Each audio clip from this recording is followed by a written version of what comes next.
Yeah.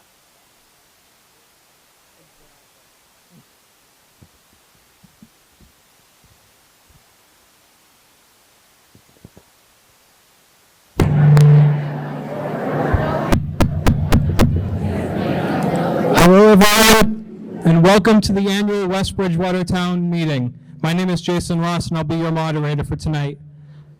Please silence all cell phones, and please, during the town meeting, there's no applause, no booing, no chatter in regards to votes, please.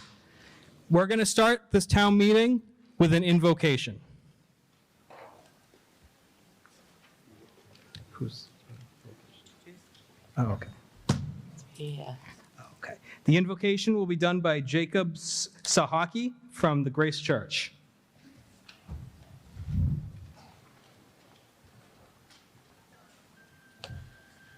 Good evening. Please bow your heads with me. Father, we thank you for the opportunity to come together, Lord, to dive into important matters, Father. I thank you that you're here. I thank you that you're going to guide us. You're going to lead us. We thank you for your wisdom. We thank you for who you are in each of our lives in this day. And Lord, we come together wanting what you have in store. We're grateful. We're thankful. We give it all over to you. We pray in Jesus' name. Amen. Thank you. Now we're going to do a presentation of flags by the Boy Scouts and Cub Scouts, followed by a Pledge of Allegiance by the Girl Scouts and Brownies.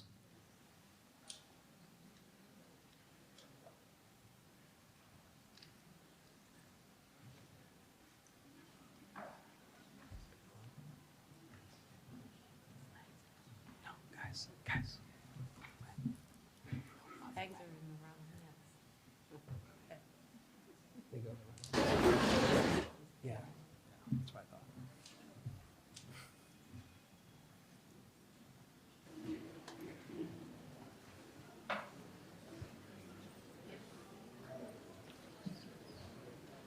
Now, please join the Girl Scouts in the Pledge of Allegiance.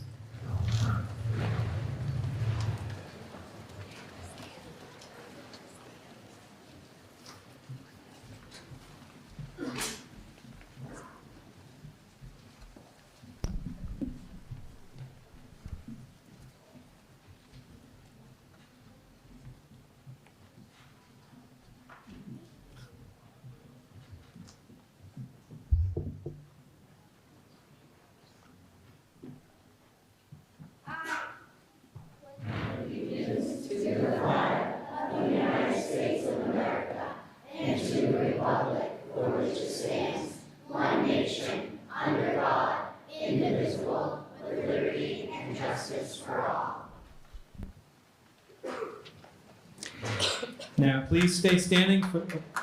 Good. Now, please stay standing for the Star Spangled Banner by Sky Fortier.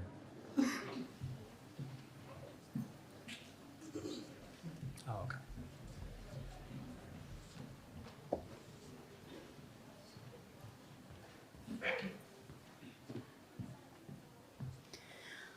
Oh, say, can you see by the dawn's early light what so proudly we hailed at the twilight's last gleaming, whose broad stripes and bright stars through the perilous fight o'er the ramparts we watched were so gallantly streaming, and the rocket's red glare, the bombs bursting in air, gave proof through the night that our flag was still there. Oh, say does that star-spangled banner yet wave?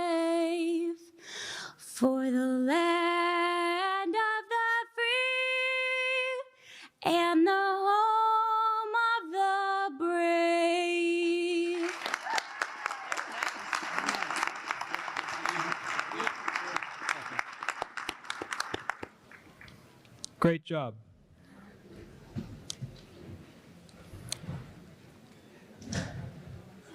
Now, please join me in a moment of silence for all of the town officials, town employees, and town honorees that we've lost since the last time we met. Bruce Holmquist, police officer, constable, COA board member, Memorial Veterans Legacy Committee, Street Light Committee, WB Emergency Management Agency, and Zoning Board of Appeals. Herbert A. Wolfer, Seal of Weights and Measures. James Ross, firefighter, my grandfather. Philip Cuello, forestry. And Kevin Johnson, police officer.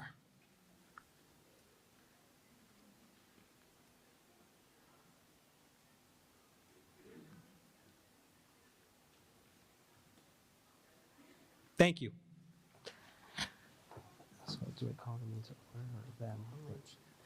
I'd like to welcome up Congressman Stephen Lynch to the podium.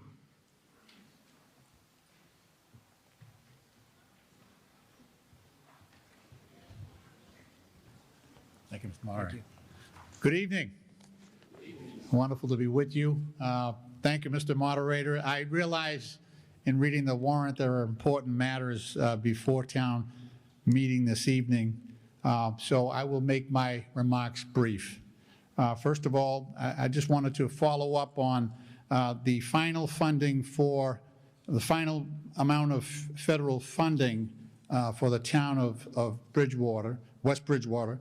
We work with this with your local delegation, with Senator Timilty, and also with Representative Jerry Cassidy and your local officials. I'm pleased to report that we were able to direct $1.14 million in federal funding to West Bridgewater from the Federal CARES Act, and that was to basically reimburse the town for unanticipated costs related to the health impacts of the pandemic. And then there was another $1.3 million from the Federal American Rescue Plan Act for a total of $2.44 million. And that was really to try to replace the tax revenue that West Bridgewater would have received, but for the drop in economic activity, meals tax, things like that, the drop in economic activity and the drop in tax revenues that the town of West Bridgewater experienced because of the pandemic. So that was intended to defray some of those costs. We also have funding from the American Rescue Plan Act, which is actually still being distributed. Massachusetts has allocated about 60% of the funding in that regard, so there may be more that is directed towards West Bridgewater, which means there's about $2 billion left to issue to our cities and towns. I'm also sure you're all aware that we were able to pass the bipartisan infrastructure law. Both Democrats and Republicans was signed last year, and we're able to see that funding being delivered across the state. That was $1.2 trillion for infrastructure nationwide.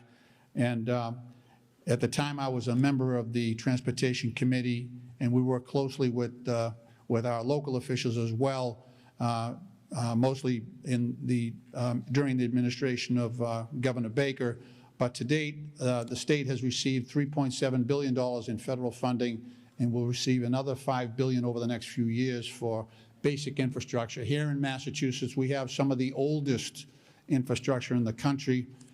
We also have about 472 bridges that have been declared to be structurally deficient.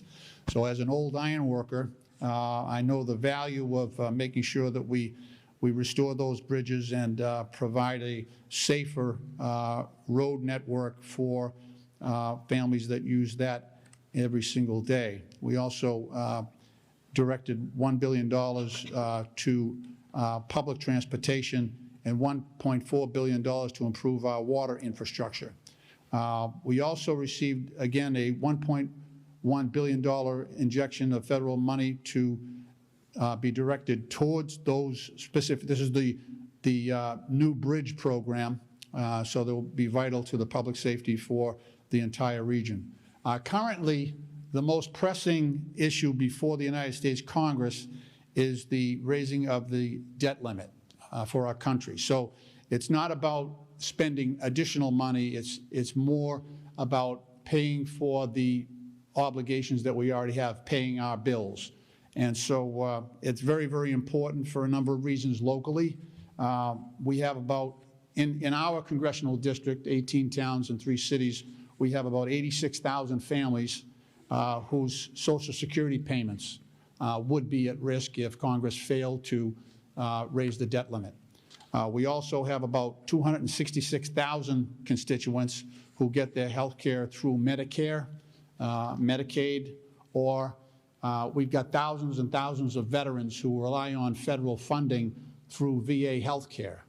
That would be at risk as well if we were not able to come together, Republicans and Democrats, and raise that debt limit. So there would be other consequences as well that would affect interest rates and also the general economy. I'm very grateful for the opportunity to represent the town of West Bridgewater in the United States Congress. And I want to thank you for attending town meeting. This is really where the rubber meets the road. This is the essence of democracy. And I'm greatly appreciative of the input of my colleagues at the town level. I'm very proud to be part of the West Bridgewater delegation, along with the members of town government and our state representative and state senator. We do have a habit on Monday nights of having 5 or 6 town meetings at roughly the same time.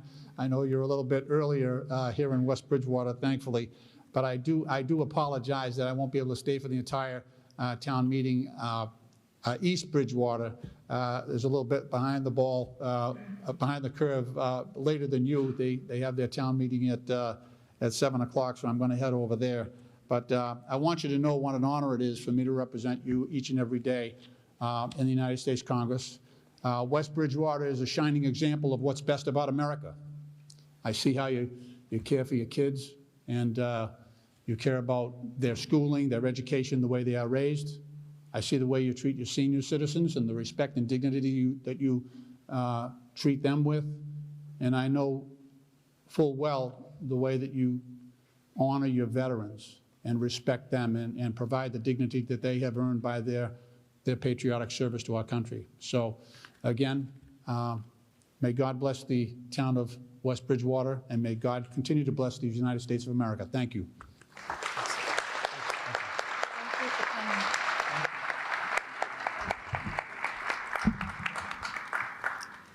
Thank you. And now I would like to welcome up to the podium Senator Walter Timilty for an update from the State House.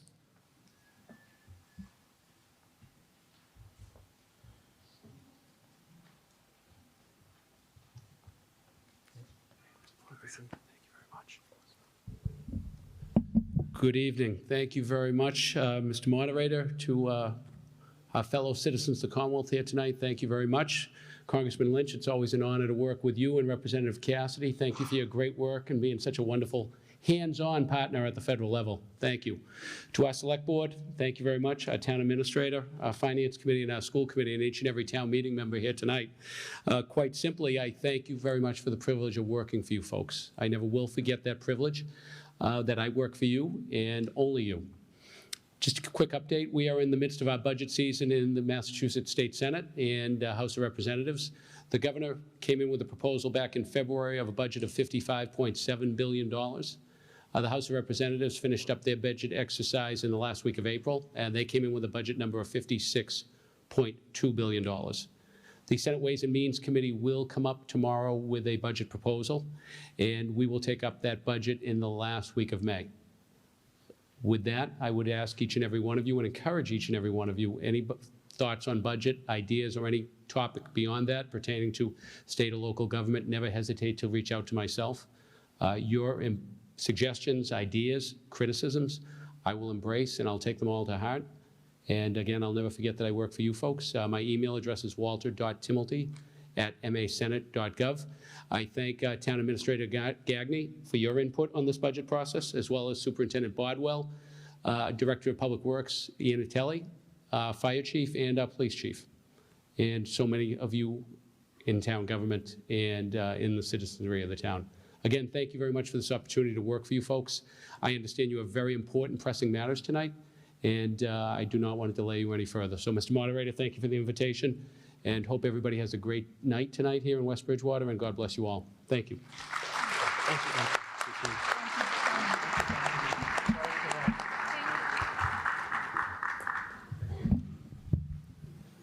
Thank you. I would now like to call the meeting to order. The time is 6:19, and I'd like the town clerk to read the warrant.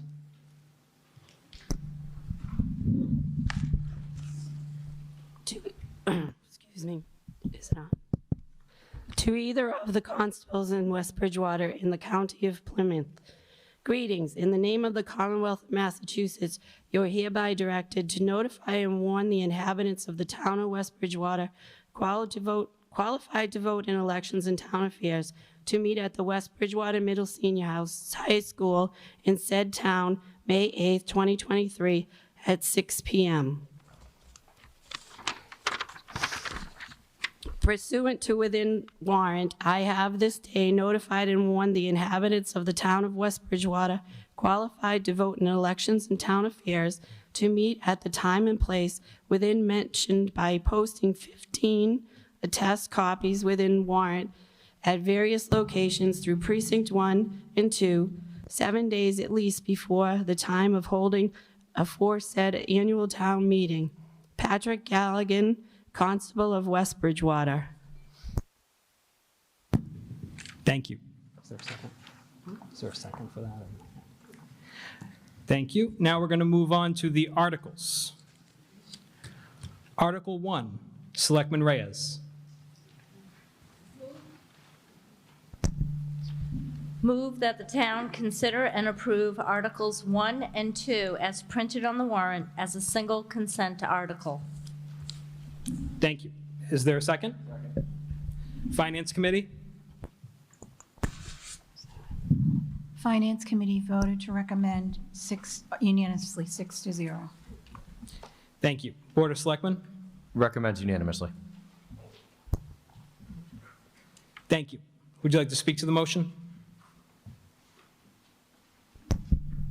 Not necessary. It's a consent article, so it speaks for itself. Thank you. Any discussion on the motion? Hearing none, I'm going to call for a vote. All those in favor? Aye. Opposed? Ayes have it unanimously. Article 3. Right. What? Yeah. Okay. Article 3, Jeff Ryan. Move that the town vote to determine the salaries of the following town elected officers for the fiscal year beginning July 1st, 2023. Moderator, $338. Board of Assessors, $10,539.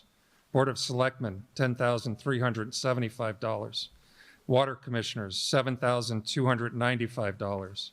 Town Clerk, $78,901. Board of Selectmen, $4,936. The following officers serve without pay: Library Trustees, School Committee, Planning Board, Tree Warden. Thank you. Oh, I'm sorry, Board of Health, $4,936. Thank you. Is there a second? Second. Finance Committee? Recommended unanimously by the Finance Committee. Board of Selectmen? Recommends unanimously. Would you like to speak to the motion? No. Thank you. Is there any discussion on the motion? Hearing none, I'm going to call for a vote. Oh.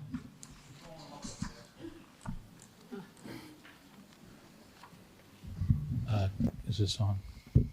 Jack Hughes, 640 North Elm Street. I just would like a little background. Is this an increase? Is this the same thing we paid them last year? Just a little more explanation, and that way I can understand if my yes vote means anything or what's going on, because there's a lot of new people in the room tonight, and they're all afraid to come up here and stand, but I'm not.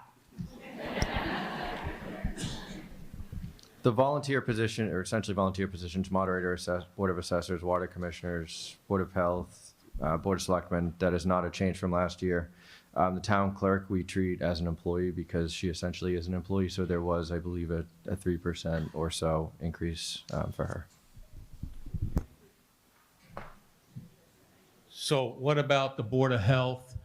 Are all those water commissioners, are all those the same as last year? Those are the same as last year.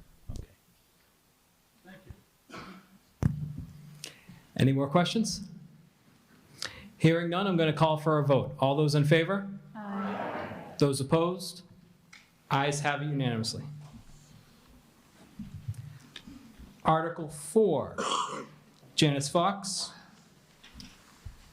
Move that the town vote to appropriate the sum of $41,892,942 for the maintenance and support of several departments of the town and other usual or necessary town charges as herein specified and requested by the Finance Committee for the fiscal year beginning July 1st, 2023, for the purposes herein described, and further, that the sum of $38,850,689 be raised and appropriated, and the sum of $3,042,253 be transferred as follows.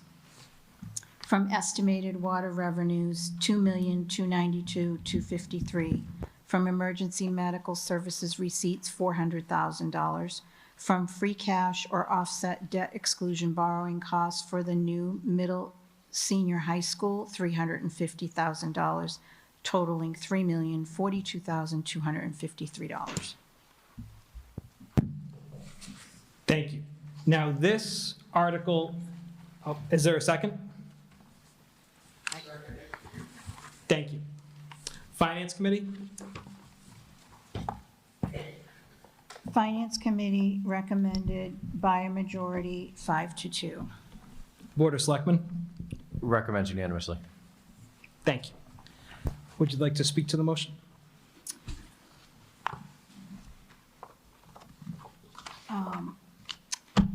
Not at this time. I think we would go through them all. Okay. So just so you all know, this is what this book is for right here. This is the Finance Committee book. So what I'm going to do is I'm going to read through every single department. I'm going to say the name of the department, and then I'm going to do the total budget, and I'm going to keep going through. And if you want me to go back, once we're done reading through it all, have any amendments, or if you have any questions, comments, concerns about any of these sections, yell out, hold. You don't have to come to the microphone. You can just yell it out, and I will mark it down in my book. And then when we read through it all, I will come back to each and every hold. Okay? So before we get started, can you please come to the microphone? And state your name and address, please. Joe West, 34 Columbus Ave. Before we start going over the numbers, I just wanted to know why the two Finance Committee members voted against it, to see where they were voting against, if that's allowed. So we can, I mean. I'm just curious to see Yeah, what was the opposite, who opposed it and why. Yeah, you can. So most of the budget, it was pretty, pretty even. Everybody pretty much agreed on. Where the Finance Committee disagreed on recommending the full budget was in the school department. The concerns that I myself have are the increase year over year, year after year, in the funding that we have available. We are seeing a lot of changes in our town, a lot of growth in the structural and the organic school enrollment is growing up while we have school choice people there. We haven't put any money in a stabilization fund for a couple of years. We took some money out 2 years ago that we haven't replenished. ESSER funds and some of that funding that the representatives were discussing, is going to be going away. And we've been relying on that for a couple of years. So from my own perspective, I was one of the people that voted against it, or not to recommend it, was that, I'm just worried about the increasing budget and the increasing school spending that we're seeing. And, you know, to me, an almost 8% increase was a lot, and it's a lot to ask the taxpayers to pay for. And as, you know, somebody representing, you know, really the taxpayers, we have to consider all budgets. And so there were a lot of needs in the town. We have water department needs, we have, you know, a new school that's being discussed and a lot of other things. So just trying to be fiscally responsible. I'm not sure if anyone else wants to speak from the committee about, you know, why you voted the way you did. I don't have anything to really add to what you've said. I think you covered it all. Again, we represent the taxpayers and the ongoing demands that we're making on people. And, you know, there's going to be a warrant coming up on a new water plant. We're talking in the range of $14 million. It may be a water bill, but it's still a tax, no matter how you want to look at it. So we have to slow things down a bit. Otherwise, you know, we won't have the revenues to support the level of spending that we're seeing right now. So that's kind of it in a nutshell for me. I don't know if anyone else has any comments. Well, just to be clear, so you understand, it's not like we cut the budget. What we did is we increased it less. It was $951,000 that the school department got over last year. So you need to know that. You'll see further on that there's special funding to get some smart boards for the schools. That's another $100,000. So it's not like we're not cognizant of the need that the school department has. We have to be cognizant of the need of every department in the town. As an example, not to point out the fire chief, but he really needs more people in his staff. We weren't able to fulfill his request. So you have to weigh the needs of every department and do the best you can, or we will end up with a much higher tax rate than what we have now. And of course, that vote is up to you folks. We just look at the budget and try to figure out what's the best thing we can recommend to the general public. So that's all I have to say. Okay. Although I voted yes, I agree wholeheartedly with them. I will not be voting yes if it continues to keep going up, because we have a building that's going to be going in, a new school. If I've raised my kids in Roselle, my husband grew up in Roselle, it needs to be replaced. So you can't keep, there didn't seem to be any give on like the chalkboards, making a concession on maybe just putting one in this year. So there has to be some give both ways. And I believe we have other needs, and quite truthfully, I think that we need fire department too.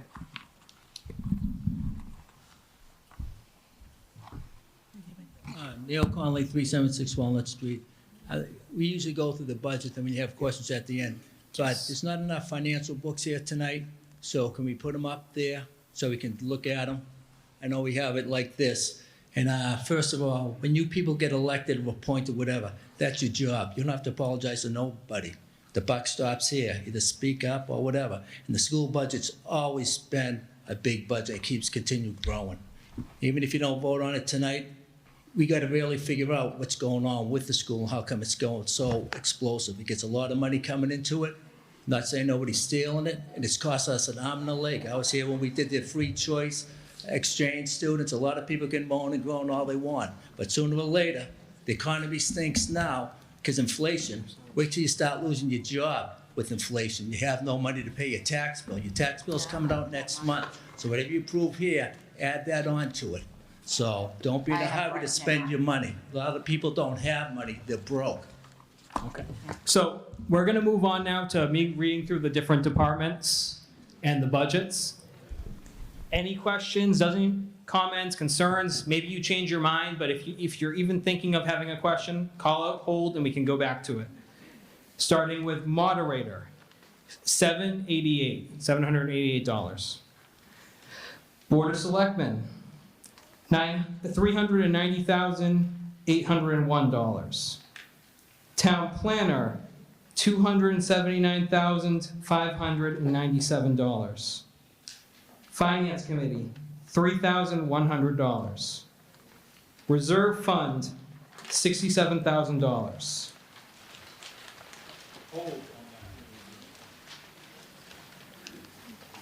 Okay, for the common reserve. Okay. Accountant, $119,768. Assessors, $264,159. Treasurer collector, $341,288. Town council, $87,000. Information systems, $125,313. Cable TV committee, $1,100. Town clerk, $152,464. Elections registration, $40,716. Conservation, $88,053. Open Space Committee, $2,950. Agricultural Commission, $600. Planning Board, $27,625. Board of Appeals, $6,256. Rent Control Board, $4,647. ADA Compliance Committee, $4,000. Insurances, $295,785. Town Hall, $71,275. Municipal Building Needs Committee, $1,486. Wastewater Treatment Facilities, $15,375. Police Department, $3,372,282. Fire Department, $2,824,918. Building inspector. Building inspector, $149,870. Inspector of Gas and Plumbing, $24,439.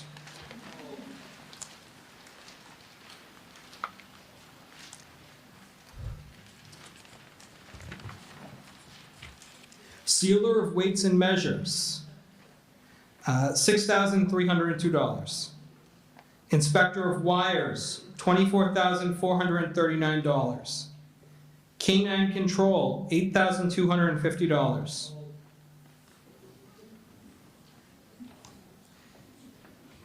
Education, $16,174,472.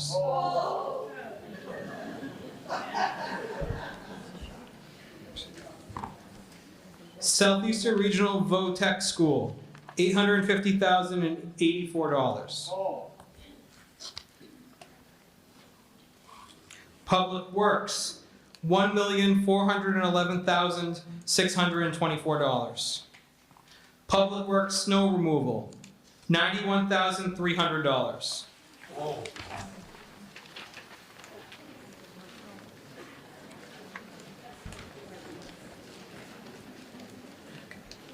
Okay, Public Works street lighting, $95,700.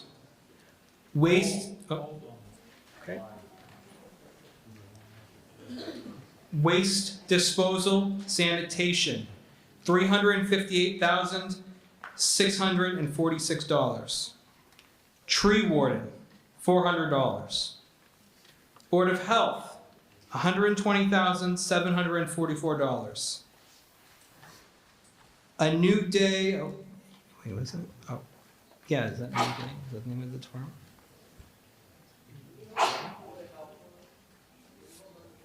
Yes. A New Day, the Women's Place Crisis Center. And that is $2,750. Brockton Area Arc, That is $250. Old Colony Hospice Care, $2,000. Council on Aging, $381,439. Veterans, $67,376.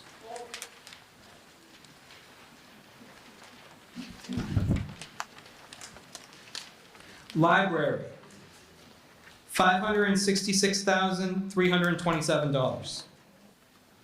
Plymouth County Extension, $200. Historical Commission, $1,775. Veterans Memorial Day, $2,000. Retirement of debt, $1,960,598.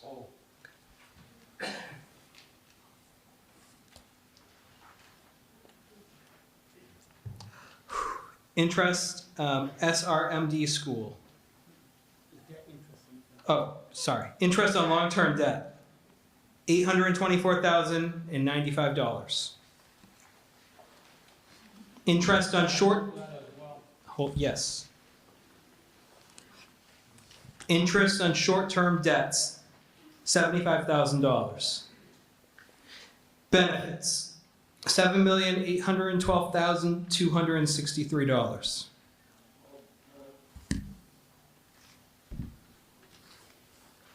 Water, $2,292,252. Is that a hold? Okay.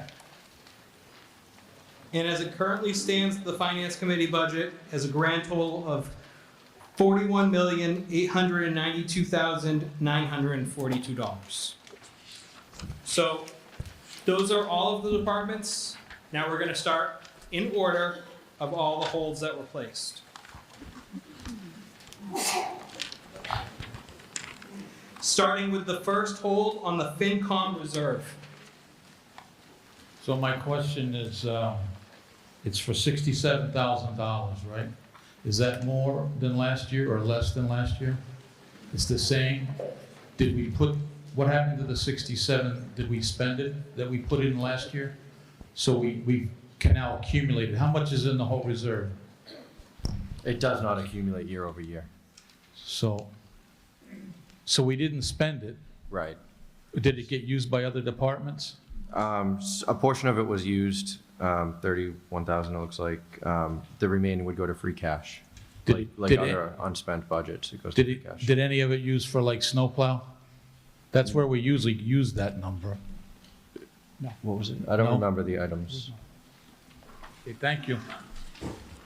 Any other comments on FinCom reserve? Okay.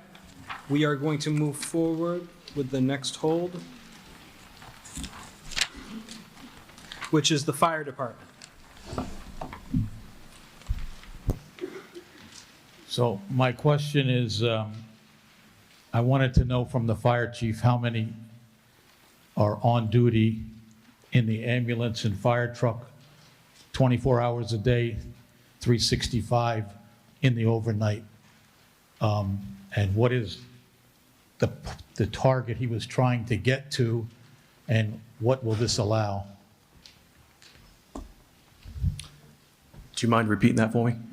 So my question is for the fire chief to explain how many guys he has on duty or employees on duty that are able to take the ambulance or the fire truck 24 hours a day, 7 days a week, overnight, in the middle of the night, so that years past, we could only take one piece of equipment because we only had 2 or 3 firefighters. Mm-hmm. We couldn't take the ambulance and we couldn't take the fire truck. We had to throw a ball up in the air. Which do we think we really need first? So my question is, have we fulfilled that need, or how many firefighters are on the overnight shift and all shifts? Currently, right now, you have 2 shifts at 4 firefighters and 2 shifts at 5 firefighters. The request that I have put in right now that's been accepted is to round every shift off at 5. So you'll have 5 firefighters a shift every day, 7 days a week. So they'll be able to man 2 ambulances, an ambulance and a fire truck at the same time, or 2 fire trucks at the same time if we have a fire or a fire alarm. And not counting the dispatchers or the We do our own chief? dispatching. Or the chief? They're not counted in those numbers? No, sir. Okay, so that's an improvement, and that's what I wanted to get at. Exactly. Thank you. Thank you. Any further questions for fire department? Okay. We're going to move on to the inspector of gas and plumbing. Okay, no questions on that? All right. The next one is canine control. Does anyone have any questions on that? Hearing none, I'm going to move on to the next one, education.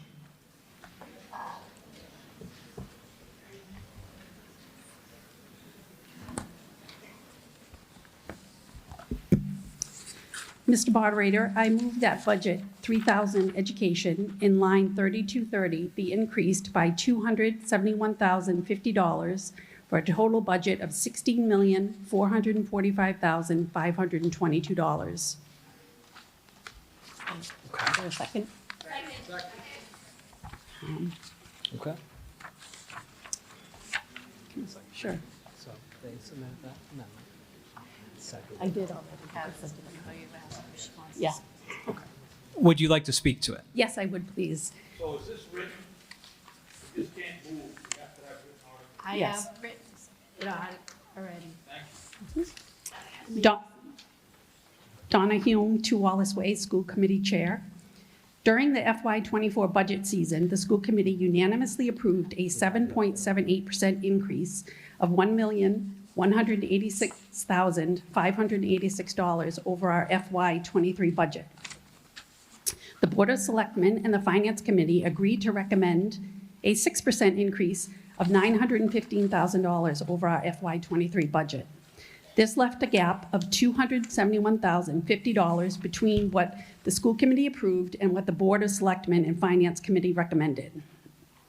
Following collaboration between our school superintendent, Mr. Bodwell, our town administrator, Mr. Gagney, and myself as the school committee chair, the school committee voted unanimously and the Board of Selectmen voted by a majority to cover this gap of $271,050 without negatively impacting the town's tax rate by offering this amendment to, 1, utilize $179,069 from the town's cash reserve account, and 2, utilize $91,981 of unused funds from previously approved school construction articles. To give you the background on this $91,981 of unused funds, earlier this year, a business manager, Mrs. Grant, identified this money in a town account that was set aside for school capital projects in the 1990s. It was never fully expended and has basically just been sitting there for 30 years unaccounted for until it was recently discovered by Mrs. Grant. A majority of the Board of Selectmen supports this amendment. The school committee unanimously supports this amendment. If this amendment is approved, the school committee's FY24 budget will be fully funded per our initial request. Thank you. All right, so just to inform the audience on what's going on, so she submitted an amendment. So if we are now discussing this amendment at hand, it was seconded, yes. So we're going to discuss the amendment at hand. If it passes, we go through the rest of the budget. Maybe there's more amendments later to other articles, and then we vote on an updated budget, right? If this, for some reason, fails, then what we do is we just move on. Maybe there's another amendment, or we move on to the other holds we have on here, and then we vote on the annual budget.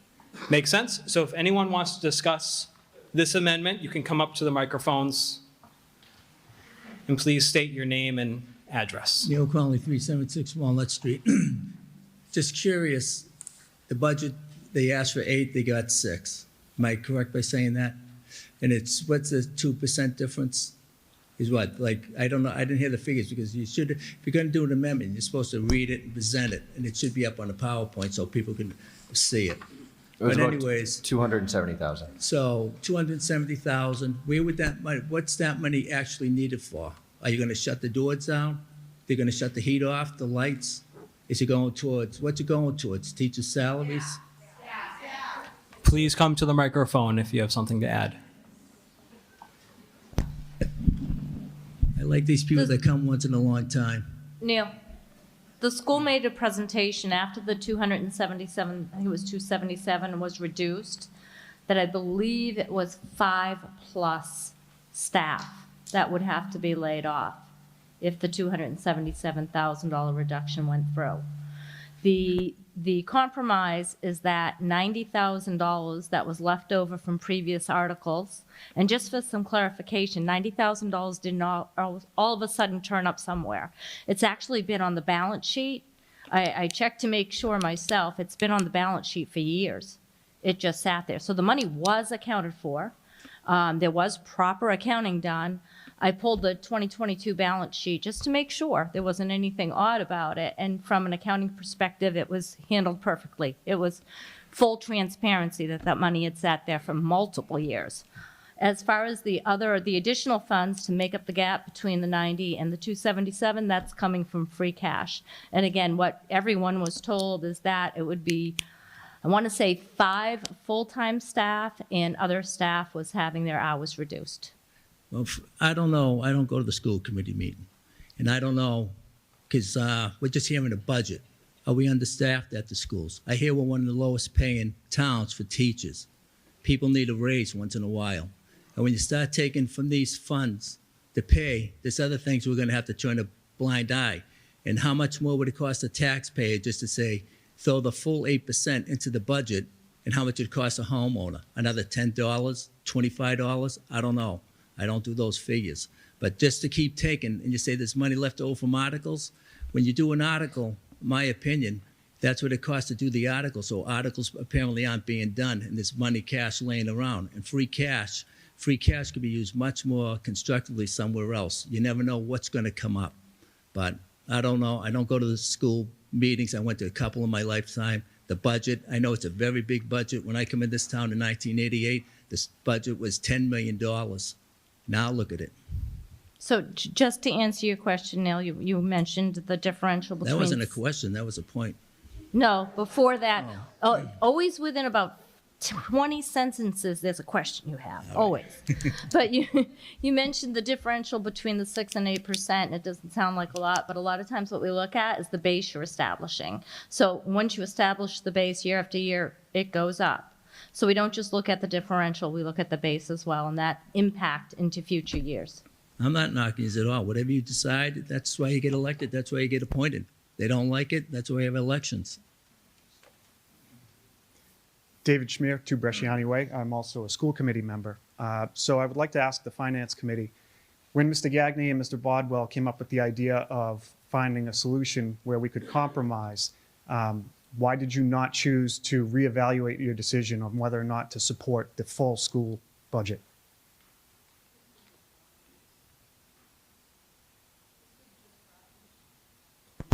This was just brought to the Finance Committee, I think, a day or 2 ago. So we voted on it just before this meeting, and it was a split vote, 3-3. So that was a reconsideration from Correct. previous. Thank you. Robin Dragonetti, 30 Commonwealth Ave. I want to answer, sorry, I'm not as tall as the rest of you. I want to answer Neil's question. So you wanted to know what that 271 equates to. And I know I haven't seen you at a school. I'm also on the school committee. Haven't seen you at a meeting. I welcome you to come. I'd love your questions and your 2019 comments in between. So that 271, the overall growth of the budget, 7.78%, really represents a huge increase in things that we have to pay for that are federally mandated. So special education services, ESL services, the organic growth in our town is really, it's booming. And so we have students and we have to educate them. So I said those were federally mandated because we can't cut them. So when we come up with an arbitrary cut from 7.78 down to 6, that equates to $271,050. And we have to, because it's a bottom line budget, cut things that aren't federally mandated. And so it's not the equivalent of 5, because again, it's a bottom line budget. we as the school committee will reconvene and discuss what will be cut. On the plate is athletics, extracurricular activities. Yes, we're looking at increasing classroom sizes in the elementary level to 30-plus kids to start the year. And that's because we have to. And yes, we're growing, but that's not specific to West Bridgewater, it's all over. And I think we all know with the growth in town that we may be growing a little faster than other communities. Does that answer your question, Neil? Thank you. Deborah Lancaster, 73 Ash Street.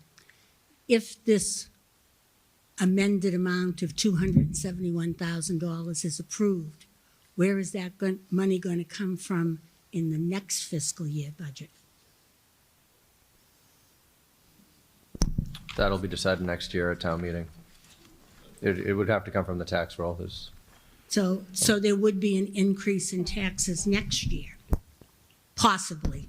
Just to answer your question, Deb, a lot of that looks to forecasts of what we will receive in Chapter 70 funding. That's the funding that comes down and can be used towards the school. It also depends on the direction the schools go with school choice. If they continue to reduce school choice students, that of course is going to take some revenue out. And of course, what the budget looks like next year. So if you look at a forecast of a 5% increase in the budget, which is reasonable, and then look at variables of what Chapter 70 could increase from year to year, it looks like I think in the last 5 years it was an average of around 11%, not counting the 2024 increase.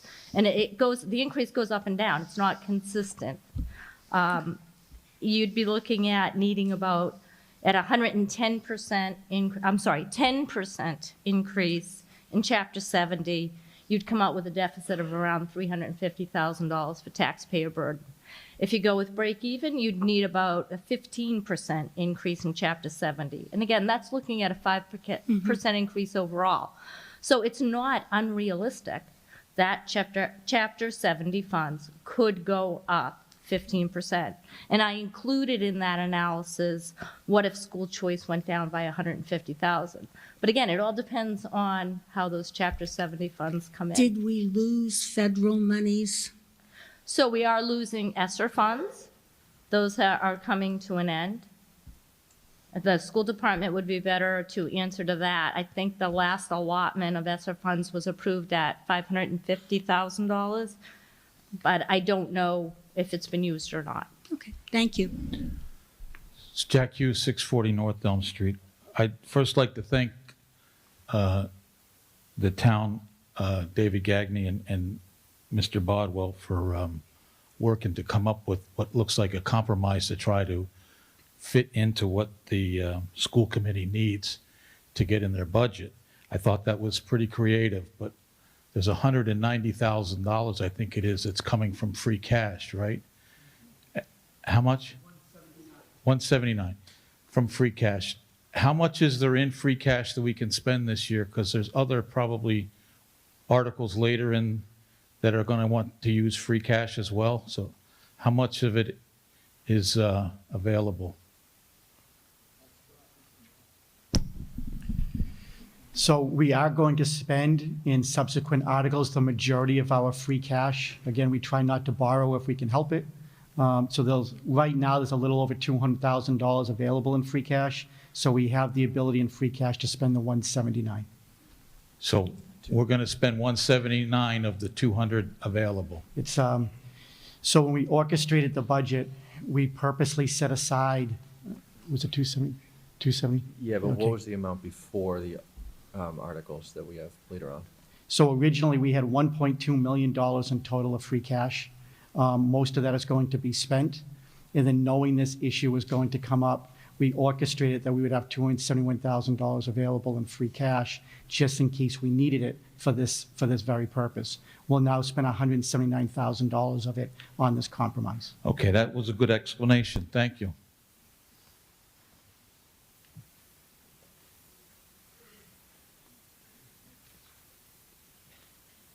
I'm short too. Jamie Pope, 140 Scotland Street. I noticed that FinCom decided to cut from line 3230 teaching services. Could you speak to that specifically? So. The no- Finance Committee doesn't cut any specific line? Right. But Jan, let me just answer, because Sorry. I'm the one that actually puts the FinCom book together. So when the Finance Committee votes on their recommendation, the school committee has a statutory authority to be able to move money wherever they want within the budget. So as a result, they don't take a vote as to where it is to reduce, they just reduce the aggregate amount. So when I put it together, I have to identify a line, or I could have made it really difficult and identified 10 lines and divide it up. I didn't want to make it that hard, so I just took it from one line, which was the biggest one, because if it were to pass as presented, the town accountant, when she does her budget at the end to submit to DOR, she has to have somewhere to put it. So we just put it in that line. There was nothing, there was no rhyme or reason to it, and that's why in Ms. Hume's amendment, she added it back into that line. That leads to my second question. Procedurally, why did the school committee have to make an amendment to have their full budget voted on? I thought that due to their independent nature that the school budget was supposed to be presented as voted on, and then the town body would be responsible to do a motion to actually decrease it, the non-binding monetary 271 cut. So that's how it's done in West Bridgewater. That's how it's done in every town in the state. The Finance Committee is the ones who present us the approved budgets for the entire town. So we read through that way. So you're saying that's just because the town of West Bridgewater does it? That's your response? It is. Because I'm pretty sure that there's a law in the book that says it's not. Could you?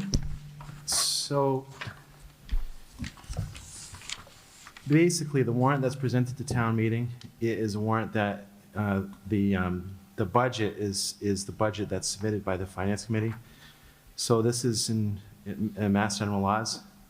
So that's why that's what's listed in the warrant. The town departments, including the school department, they present their requests. But then what's printed in the warrant is based on basically, depending on the town, either the Finance Committee or the selectmen that actually present the requested budget at the town meeting. So even though the school department is their own, not an enterprise, but their own body, the FinCom or the selectmen decide that they're going to cut Right. first. Well, basically, With a non-binding recommendation, that's Mass General Law 71, Section 34. I'm still not getting why Right. you don't make a motion to cut after they present their budget. So the school committee presents its request. The town meeting makes an appropriation. The appropriation has to meet the requirements of Chapter 71. So there's a formula for how much the town must fund to meet the requirements of Mass General Laws. But as far as the amount that's actually presented in the proposed budget, that's a proposed budget that, under Mass General Laws, it's the Finance Committee that presents the proposed budget. I'm pretty sure the Mass General Law says that the governing body is the one that makes the appropriation. So could we double check on that? So what I'm going to do Because is I'm just as going a to read. motion. I'm just going to read Mass General Laws. Okay, thank This you. is Mass General Laws, Chapter 39, Section 16, and this it relates to the budgeting in a town. In every town having a committee appointed under the authority of this section, that's the Finance Committee, such committee, or the selectmen if authorized by a bylaw of the town, and in any town not having such a committee, the selectmen shall submit a budget at the annual town meeting. So we have a budget that's being presented to the town meeting. This is the legislative body, and so that's what's presented. And under Mass General Laws, Chapter 71, there's requirements, for example, that the town votes on a bottom line number, and that's basically what the school committee has to spend, and there's all these other requirements, but Is that's. there an appeals process? So that Is there an appeals process in regards to what we feel is contrary to procedural? I'm just asking a question. Is there an appeals process? it's just a procedure set by Mass General Laws. So So if the so you answer could would be no. file. I guess the answer is that the town has to follow Mass General Laws. And what I've explained is that this is the requirement of Mass General Laws to present the budget that's before the town. So The town can make amendments to the budget, and that's what's under consideration right now. so there's no appeals process in regards to procedural, other than you? It's the Mass General laws. I mean, you can call your representative, senator, but that's how we're going to operate this town Okay, meeting. thank you. He was first. Hi, David Schmier, 2 Bresciani Lane. So we checked with our lawyer, and she said that that should not be the process that West Bridgewater follows. That when the school committee votes on a budget, that is the budget that should go on the warrant. And somebody can make a motion to cut that budget. We've also checked with the Massachusetts Association of School Committees, and their legislative representative recommended to us that that should be the process. All right, so I just want to make sure we parse some words. This is your warrant. The school committee budget, as requested, is on it. That is Chapter 74 that they're referring to. 71. 71, I'm so sorry. That is on the warrant. Chapter 39, Section 16 says that the Finance Committee shall, any lawyers in the room?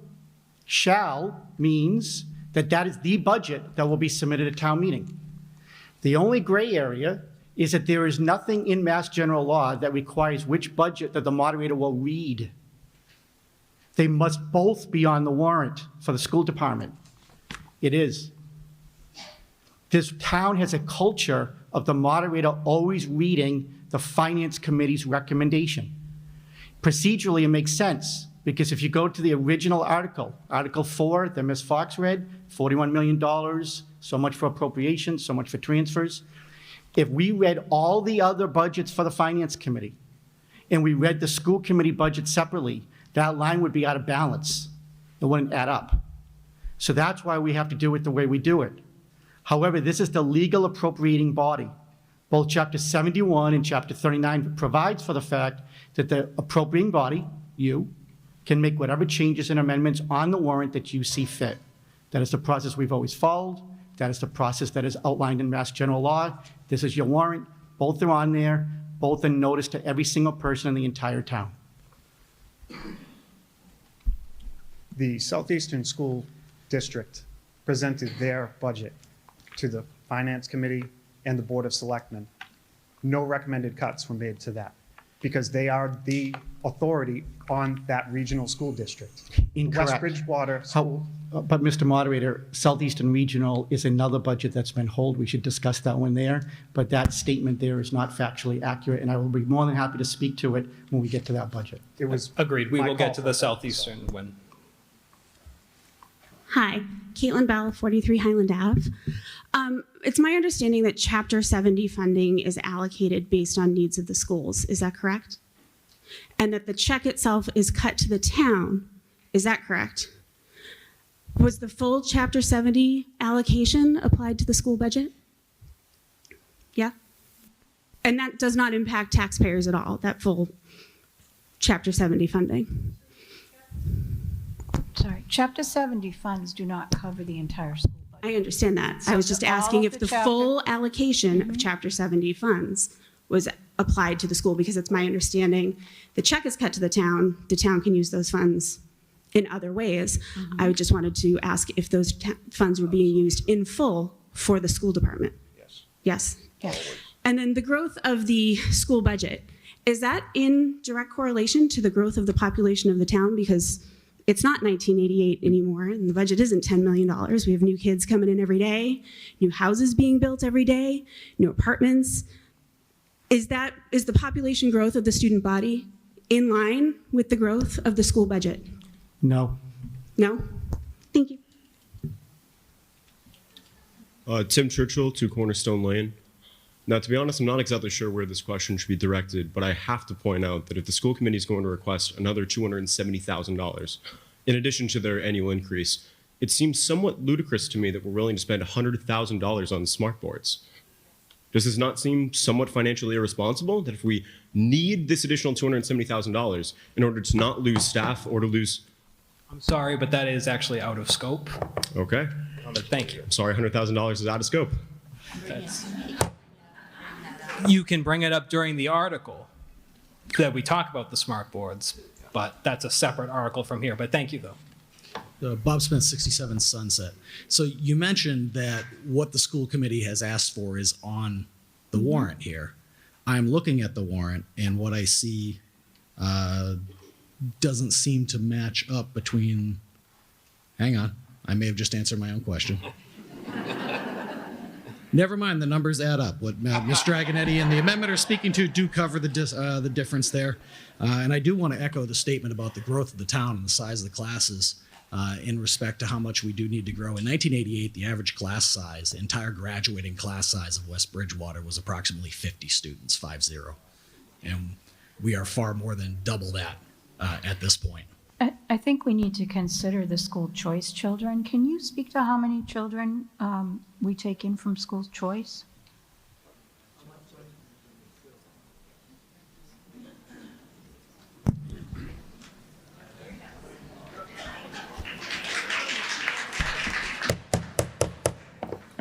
Please, no applause. Thank you. Sorry, Mr. Bodwell. That's okay. I feel like I'm at home. No one's saying applause. Fan club. We have 264 students right now. We're projecting 260 school choice for next year. With, it's been stated before, with a potential for decline in a number of school choice we'll be able to have in future years. Thank you.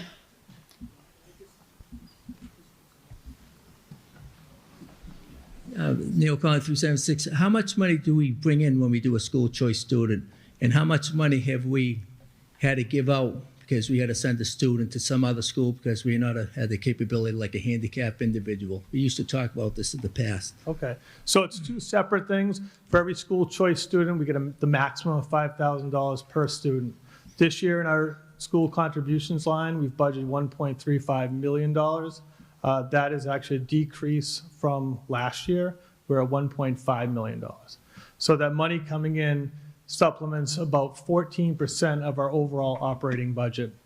It's about half, along with other circuit breaker and revolving accounts.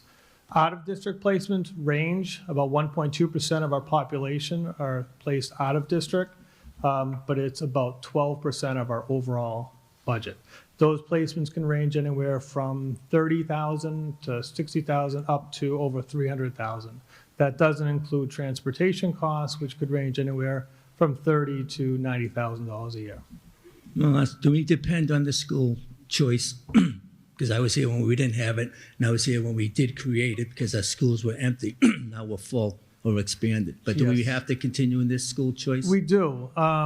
In terms of funding our budget, again, funding about 14% of our overall budget through school contributions is a huge amount, more than other districts have. It's essential that we keep school choice if we want to keep our funding.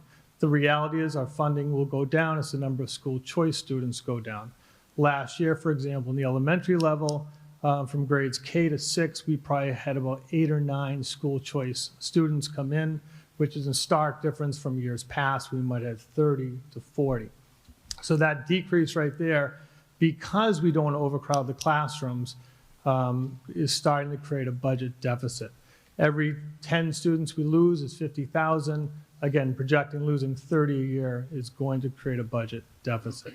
So it does hurt. We'll fund it, we'll take in as many as we can, but we will not do it at the expense of our students in district to overcrowd the schools.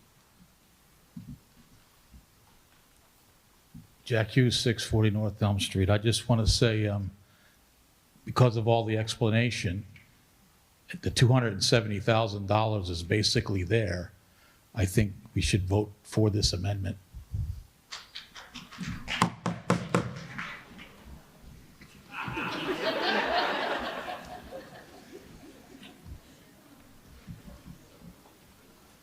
Hi, Timothy Pope, 140 Scotland Street. I'm a parent of 3 children in this district. I just wanted to point something out. I took a little bit of time to read over the budget, and then I looked at, I was really curious to see how much we spend every year per pupil on our children here in town. So in the state of Massachusetts, there's 302 school districts. The state average per pupil expenditure, which is the amount of money we're spending to educate our children, is about $19,000. The town of West Bridgewater, however, only spends $14,595.33 per student. Just for reference, there's only 9 other districts out of the 302 that spend less than we do. So our educators are doing a lot with very little. So they deserve a lot of credit. That's all I wanted to say. Thank you. Mr. Moderator, if I may, I take issue with that number. While I recognize that's the state number and it's properly calculated and everything along those lines, the biggest issue I have is the taxpayer, right? You in the seats, your taxpayers, you are paying well north of $14,500 per student.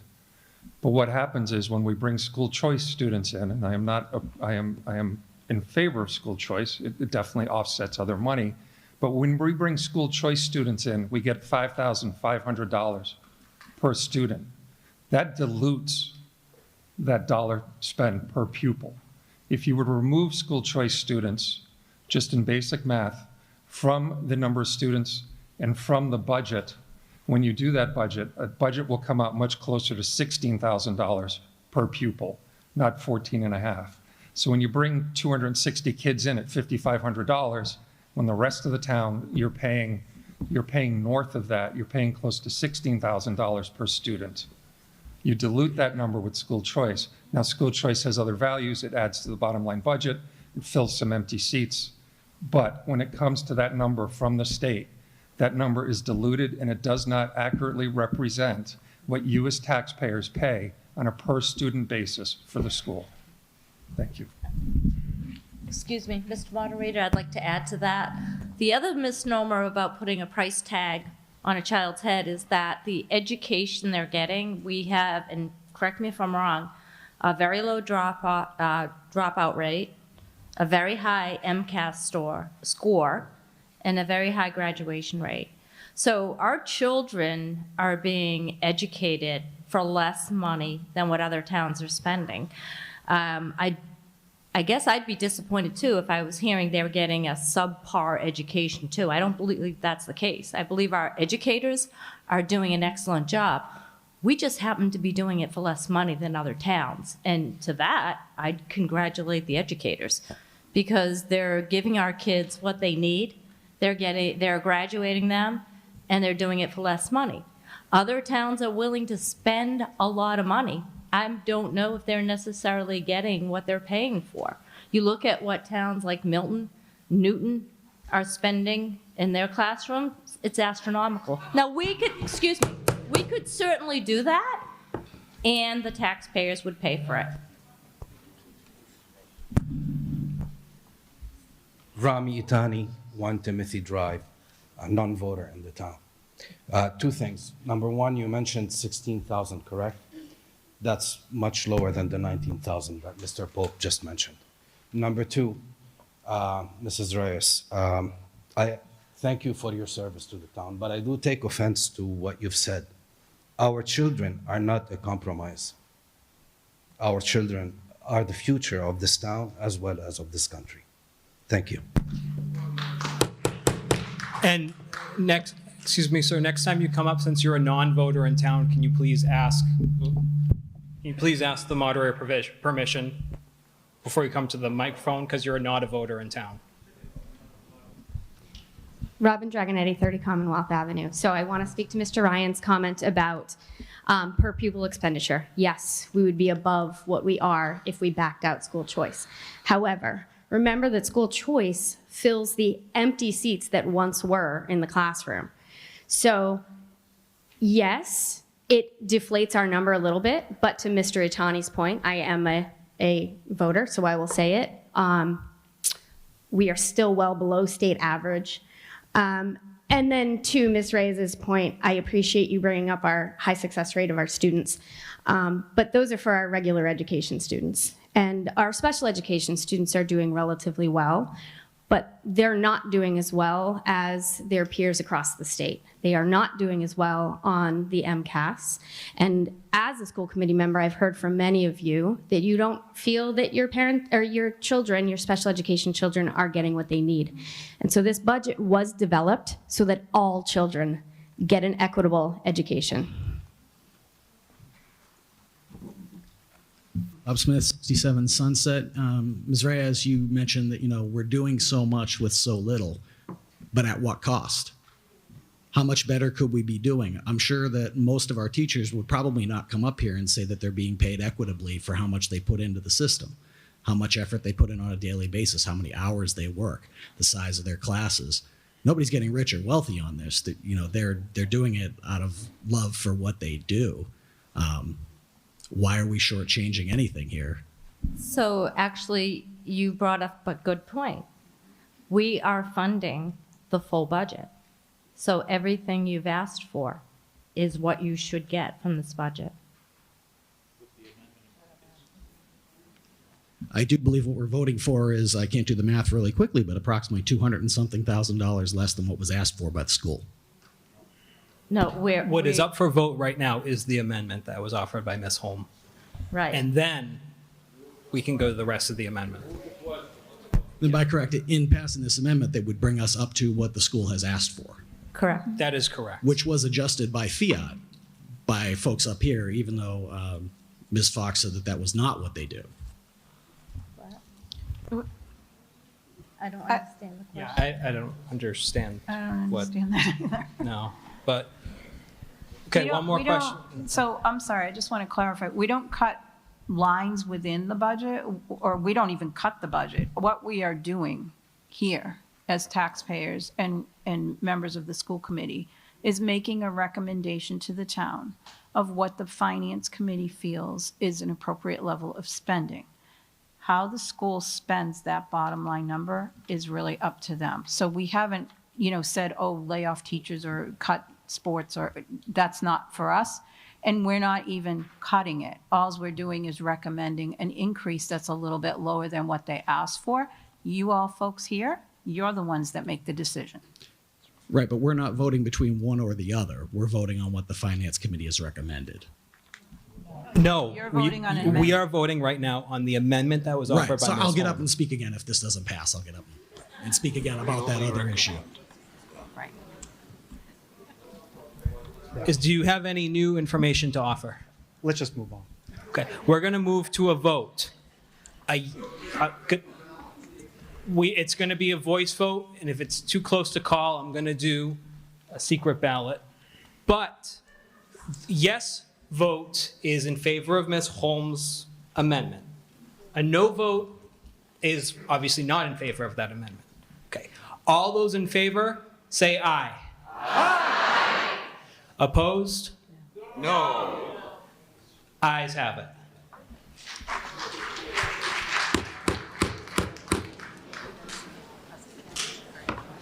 Passed by a majority vote.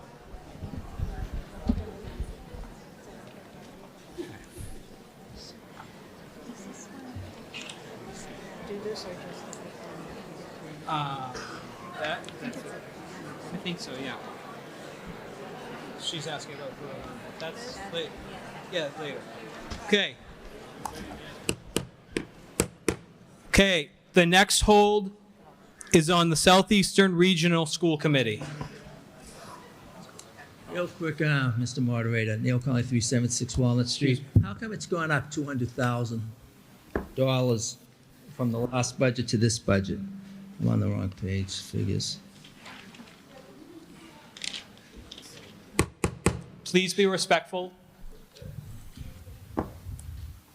Yeah, it was 626 fiscal year 22, now it's up to 850, 24. Yeah, Neil, it's that, you're looking at over a 2-year period of time. It's only up $33,000 year over year. Just 33? Hey, when is our fiscal year again for the 50th time? When's it start? That's okay, July 1st. July 1st till June June 30th. All right. Any more questions on Southeastern Regional VOTEC? So I placed the hold on Southeastern initially. Mr. Gagné, do you want to continue what you were going to say? Again, please.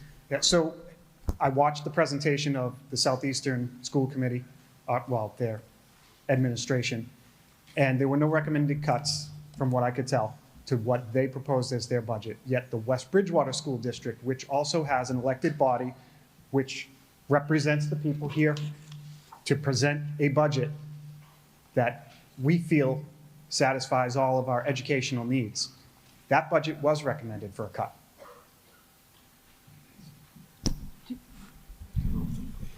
So school budgets, Chapter 71, Section 1, outlines exactly what everybody's legal responsibility is at the state level and the local level. And in that section, it identifies that everybody must have a foundation budget.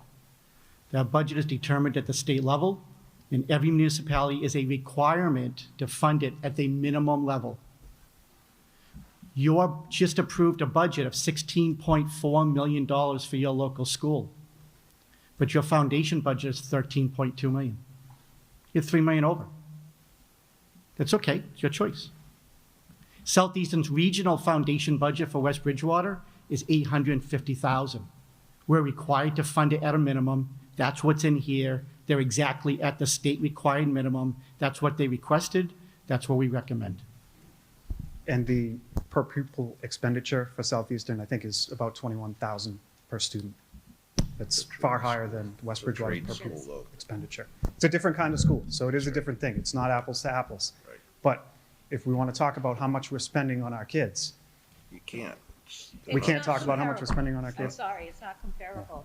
They Well, have I think the- infrastructure. Please talk into the microphone. Okay. The point that I think the parents want to make here today is that we don't want to be here fighting to get the education that we need for our kids.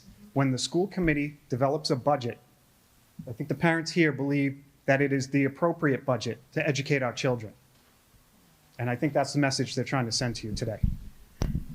Mr. Moderator, if I may, I respect that, and I understand that's what the school committee's purpose is, to provide the best education, provide the best budget for the school committee.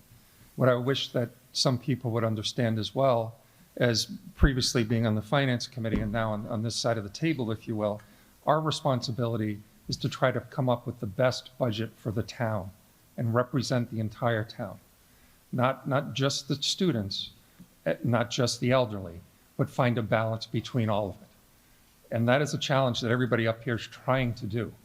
It's not like the school committee budget was cut. We reduced an addition, and we just passed it. We don't need to go back into it. But it was an additional $900,000 that the majority of these two bodies passed. That doesn't show lack of want or lack of desire. It shows trying to balance the issues. As somebody who just ran a campaign and spent time with different genders in this room, there are needs across, genders, wrong, different ages in this room. Thanks for looking really weird there, Jack. Thank you. I appreciate it. I keep those facial expressions coming, all right? But just different age groups in this room, we'll keep it simple. There are needs across the board. And keep in mind that as you talk to fixed income people, nobody planned on inflation like inflation is. And while we have the money, we are spending all the money we can, pretty darn close to being at Prop 2.5. We are spending all our increase, our taxes are going to go up with what we're spending. And while that's beneficial for some people in the room, it is hurtful and harmful to others in the room. And we're just trying to get a balance between the two. So that is where I'm at with this. And I just, there's a lot of emotion in the room, and just please understand that we're here to represent all as we sit at this table. Thank you.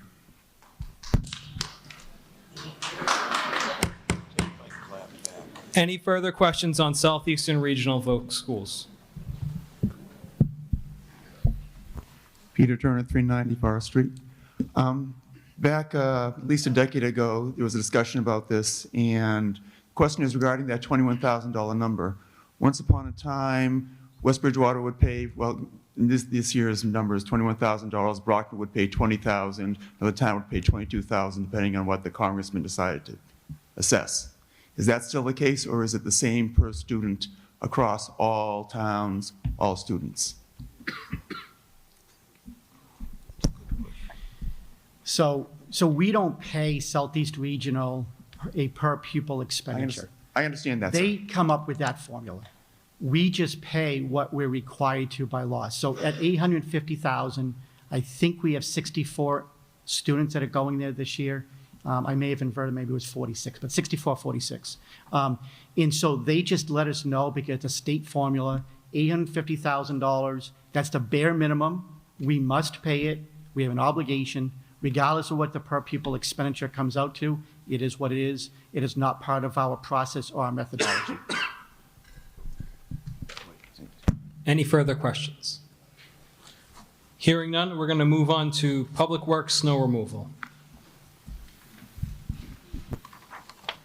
So my question was, did we, first I want to compliment the town highway department for doing a great job plowing and salting and sanding, but we didn't have a whole lot of snow this year. Was there a surplus? Did they spend what they had, and where did that surplus go? Did it go to free cash? Well, we don't have a surplus. We budget $91,300, and to fill up our salt shed, we consume all of that. So all you have to do is fill it up once. Now, we didn't get a lot of snow. We did have some snow events, but not a lot. But when we get sleet, we get freezing rain, we basically salt all of the entire town. So you got to go through the entire shed in one event. So if you go through it a couple of times, just do the math. So we ended up, I don't know the exact number off the top of my head, but we're going to be close to $250,000, $300,000 when it's all said and done. We will do an end-of-year transfer at the end of the year, which is what we always do. We'll figure out what budgets we can pull it from. We don't have that number yet because that won't be done until the end of June or early July. But we will consume all of it because $91,300 really just doesn't go that far. Bob Smith, 67 Sunset. So I guess with that in line, why are we only budgeting $21,500 when we have expenses that are going to be so high? I mean, last year it shows, what, $71,000 or $79,000. So where do we pull that extra money from? So you have two questions, so I'll take them one at a time. One is that it is illegal to overdraw your budget. So if you take budget A, you cannot exceed it. The only exception to that is emergencies and snow and ice. Because obviously snow and ice is extremely variable, especially in New England. However, if you over budget from one year to the other, meaning if I thought I was going to spend $400,000, so I budget $400,000. The next year I only spent $300,000. The following year I cannot go over $400,000. So you purposely, every municipality in the state of Massachusetts always budgets low because we don't want to lock ourselves in. Okay. Right? The second answer to that is at the end of the year, is that wherever we have excess funds, we will transfer over. So that's variable. Again, legal counsel, if we don't have a lot going on, if we have $15,000, we'll move it. And the Board of Selectmen, the Finance Committee normally do that in July. It's allowed by state law, and you just have to cover the budget. Okay. Yeah, I was just curious, make sure we have enough for the snow removal. I like to see it removed. I hope so. Any further questions on Public Works snow removal? Okay, hearing none, I'm going to move over to Public Works street lighting. So my question, Jack Hughes, 640 North Elm Street. My question goes over the many years we've been wondering when we would get rid of incandescent or sodium lights and get to LED lights. Have we obtained that? Happy birthday, Jack. We're getting LED lights this year. We're 80% installed. We should have them installed over the next couple of months. As you can see in the warrant, we actually spent over $110,000 or $111,000 last year with the old-fashioned light bulb. We have lowered that line because we anticipate that with LED lights that it should go down. So again, it was just we lowered it with the expectation it'll be lower.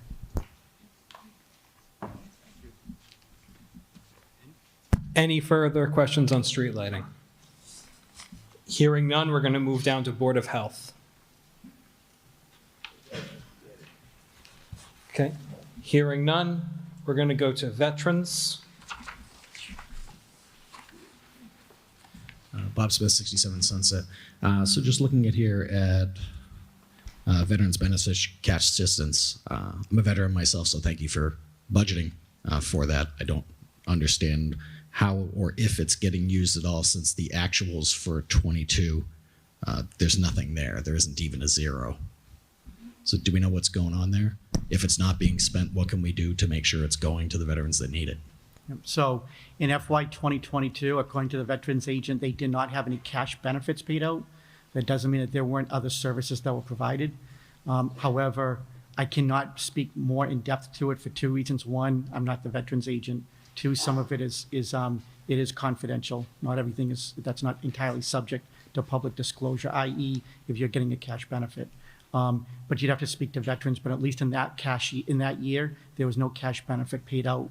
However, we obviously, in other budgets, if you didn't, you would lower it, but we certainly wouldn't do that in this. We want to have cash available. Does any of that stuff go to abatements on property tax? No. No. No, this is strictly comes a from cash somewhere else. benefit. Okay, thank That's why there are other benefits that are available and our veterans do receive, but this is legitimately just a cash benefit. Any other questions on veterans? Hearing none, I'm going to move on to retirement of debt. Again, Jack Hughes, 640 North Elm Street. This area is a big area where I like to ask questions because this is an opportunity usually to save the town money, and I think the town treasurer works and has worked over the many, many years to reduce the amount of money we pay each year on debt. But is there any opportunity this year? Because interest rates have gone the wrong way. They've gone up. All of the long-term debt is locked in. So it's whatever, when we bonded it, it's those interest rates. I don't think any of those are near 5%. The short-term borrowing is definitely way up. 2 years ago, the short-term borrowing we had was at 0.4%, and then last year went up to 4%. So there was a 10x increase just year over year on that. So we have a few projects out there. It's about $3 million in short-term borrowing dollars right now. Depending on the fire engine tonight, that could go up.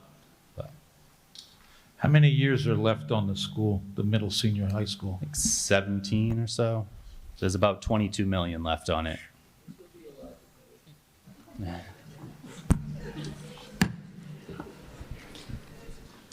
Any further? Okay. Robin Dragonetti, 30 Commonwealth Ave. So can you clarify what our payment is on the middle senior high school? I know you said 17 years. We got about 22 million left on it. So we had initial borrowing of the 30 million or so, whatever it was. Yeah. And then another one of 5 million. So the total principal this year we'll be paying down is the 1.335 million, and then the 758,000 in interest. Okay, great, thanks. So then one other clarifying question. I'm looking back on page 3 from free cash to offset debt exclusion. I just want to clarify for borrowing costs for the new middle high school. When I have extra money, I make an extra mortgage payment because I want to pay it down. Is that what this would be considered, that $350,000, an additional payment? It is not an additional payment. So when I started here, the Board of Selectmen, one of the things that they had tasked me was that how can we make sure that we defray the cost to the taxpayer as much as possible with that advent of the new debt. So with the first thing we do whenever we have free cash is we move $350,000 to that line. So that does not make an extra payment. What that does is that reduces the debt that is paid, which positively helps your tax rate. This is our 7th full year doing it, which means that based on the leadership that the Board of Selectmen showed and tasked me with, you have saved almost $2.5 million in your taxes. Thank you. Are there any other questions on retirement of debt? Hearing none, we're going to move on to the interest on long-term debt. Hearing none, we're going to move on to benefits.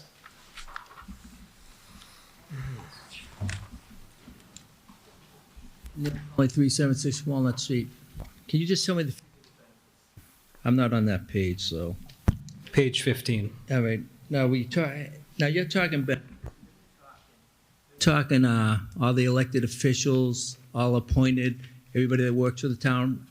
Can you? In the second column, it has like health, accident, police, unemployment charges, health insurance, life insurance. And how much does that come out to altogether? $7,812,263. Anthony, you're shaking your head. Can I ask Anthony a question? Now, does that cover the pensions also? Employment, pension, unemployment, health insurance. So $7 million, and we stay current with that and things like that. Wow. Nothing wrong with it. I'm just saying it's a lot of money.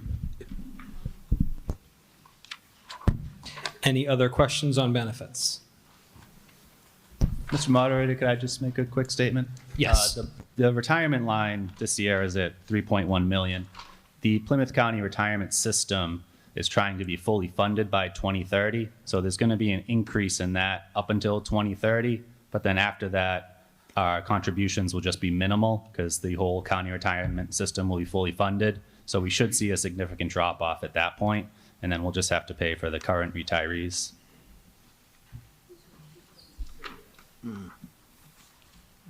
That was the Pension Reform Act, and they have to have that.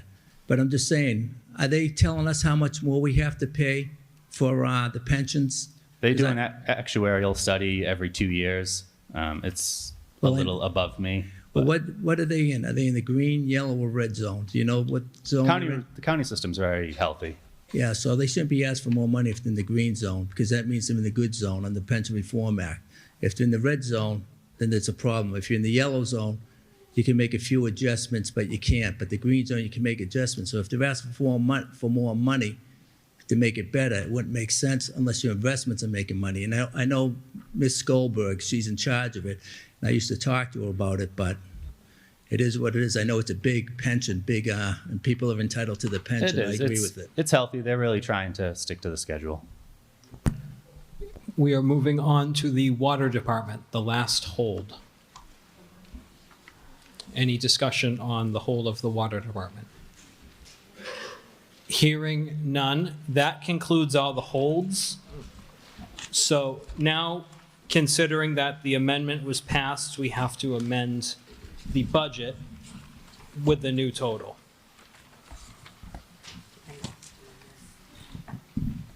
Okay. That's Mr. Moderator, I move to amend Article 4 to appropriate the sum of $42,163,992 to include a transfer from free cash in the amount of $179,069 and a transfer from Fund 32 School Construction Fund in the amount of $91,981. I hear a second. I don't think there's any more discussion on the motion. We already talked about it. So we're going to move to a vote. All those in favor? Aye. Opposed? Ayes have it by a majority.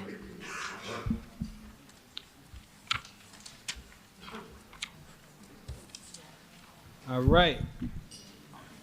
Article 5. Paula Bunker.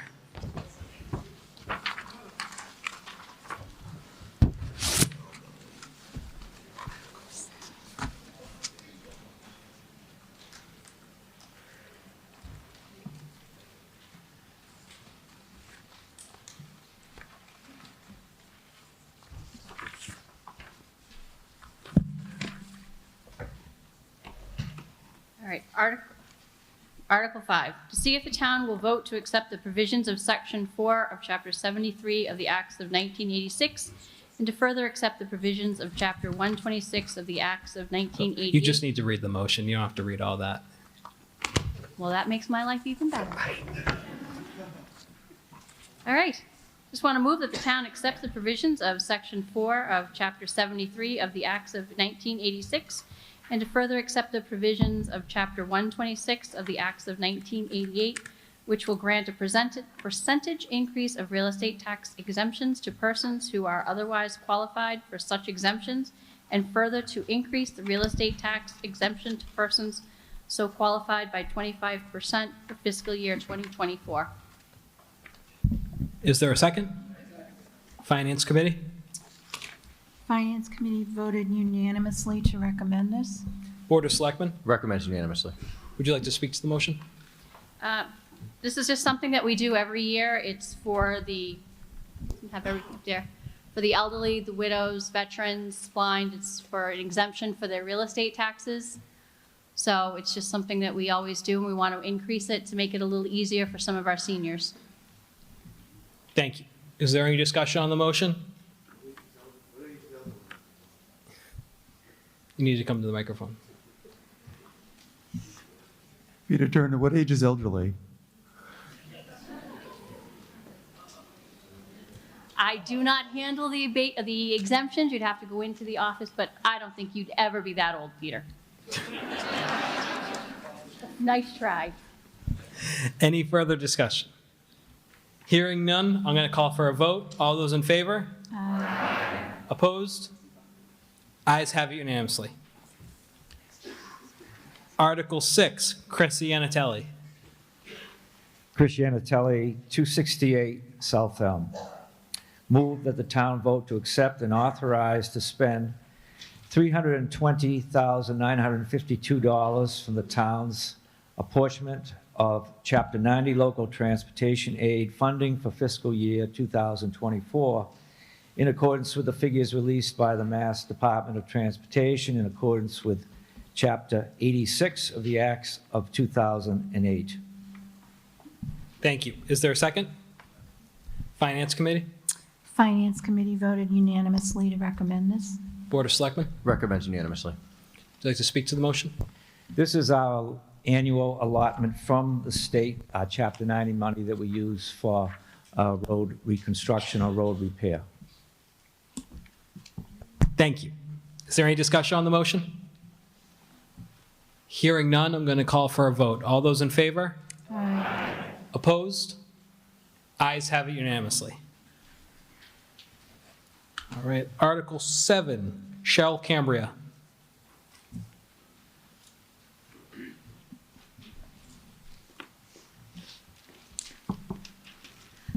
Hi, Cheryl Cambria, 1 Wallace Way.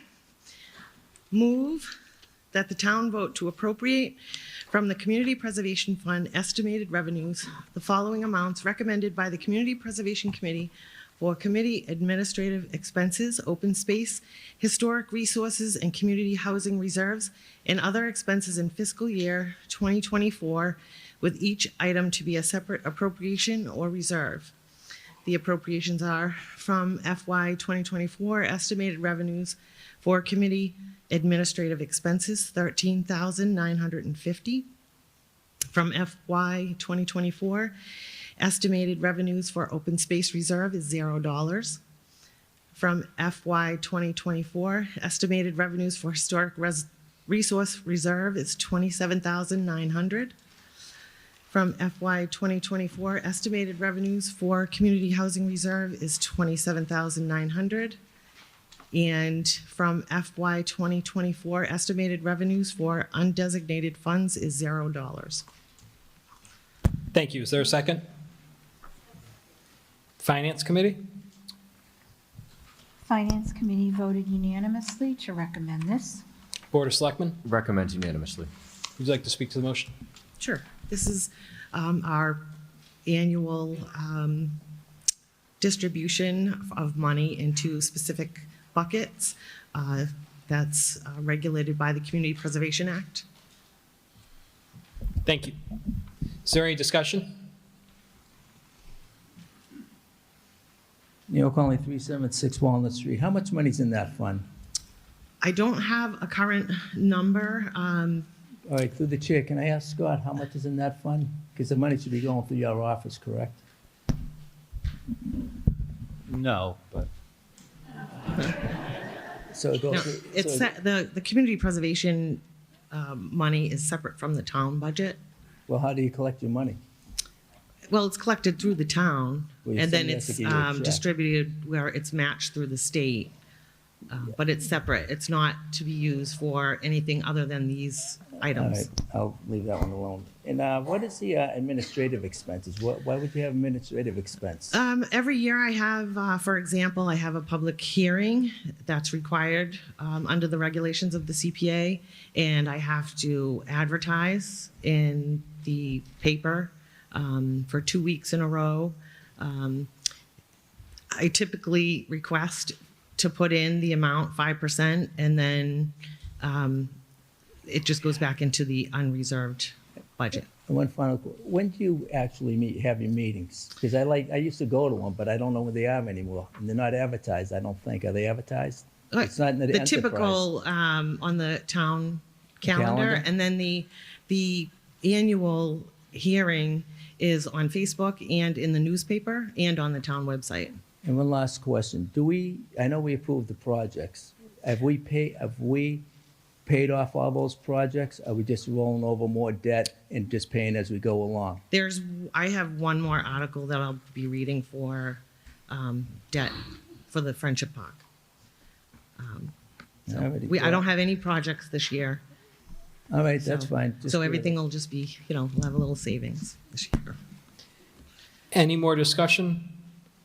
Hearing none, I'm going to call for a vote. All those in favor? Aye. Opposed? Ayes have it by a majority.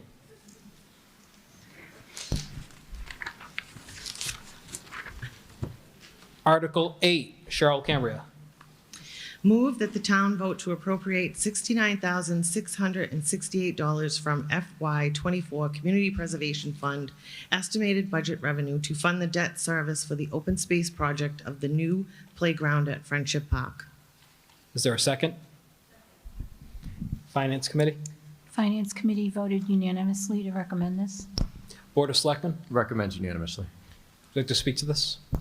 This is just exactly what it says. It's the annual payment for, we bonded Friendship Park, so. Thank you. Any discussion? Hearing none, I'm going to call for a vote. All those in favor? Aye. Opposed? Ayes have it by a majority.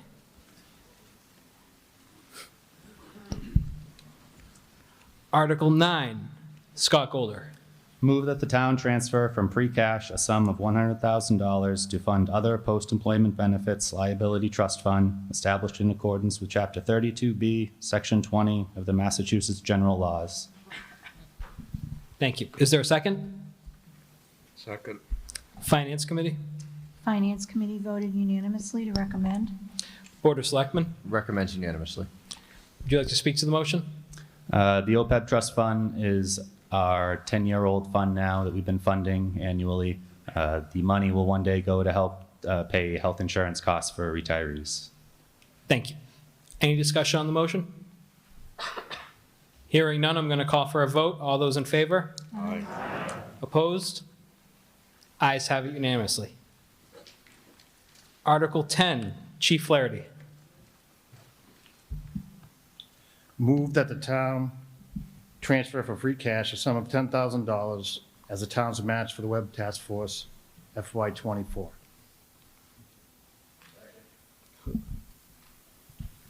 Thank you. Sorry, I lost my place. Is there a second? Thank you. Finance Committee? Finance Committee recommends unanimously. Board of Selectmen? Recommends unanimously. Would you like to speak to the motion? Yeah, it was funny. I was driving in here tonight and I just realized that this task force has been together for over 25 years. So it's made up of the Bridgewaters altogether, now Whitman and Bridgewater State. And basically what it is we share resources. So if something larger comes in, we can bring in probably 10, 12 guys, and they're paid for by their own community. So it's a good relationship, and it's been going strong for, like I said, over 25 years. Thank you. Any discussion on the motion? Hearing none, I'm going to call for a vote. All those in favor? Aye. Opposed? Ayes have it unanimously. Article 11. May I have I'm sorry. Are we allowed to move to have an article moved up in the agenda? Yes, you can, but So- you have to make a just a minute. One moment. Sure, thank you. I'm sorry. What?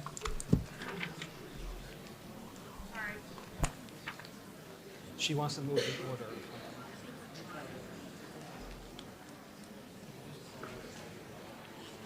Sorry. One moment.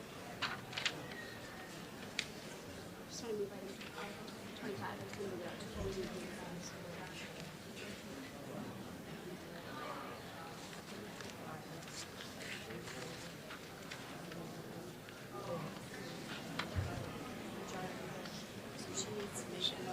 She needs to make, there's 7 people that stand up there. She needs to make a motion. She needs to, and it's, and it has to be a majority vote. Okay. So you need to make a motion to do that. It has to be seconded, and then there has to be a majority vote to move the order. Now, what? Article 25. And what's your name? My name is Caitlin Bell, 43 Highland Ave. I'd just like to make a motion that we move Article 25 up in the agenda, just in the interest of babysitter time. Okay, I hear a second. Okay, so we're gonna take a vote to move the order of this to the next thing we're talking about. All those in favor of that? Aye. Opposed? No. It's too close for me to call. Oh, what?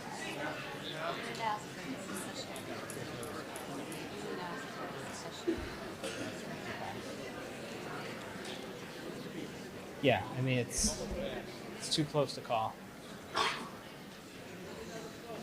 I can do the, I can do the,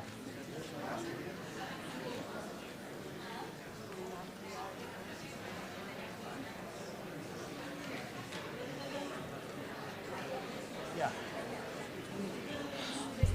So I'm gonna call for a hand count. So we'll call my tellers. Can the tellers please come up to the front?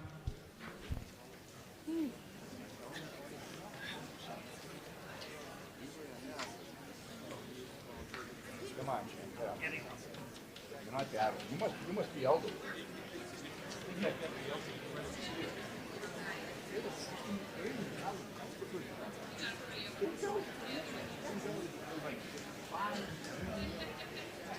I think I get it.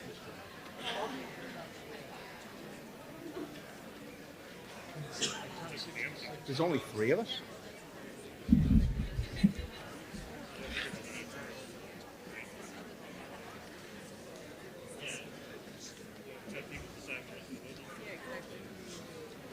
You need another?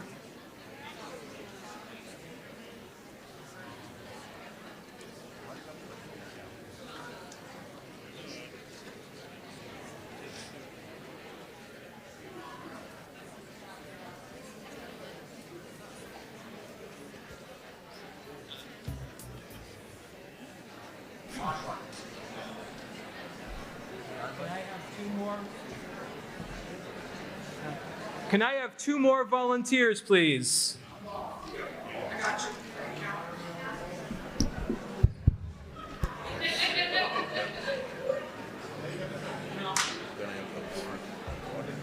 Yeah. Oh, is it when it's coming up? Yes, sir. And the saddest thing is no one knows that. No, you're right. I mean, part of me being here is self-serving, making me involved.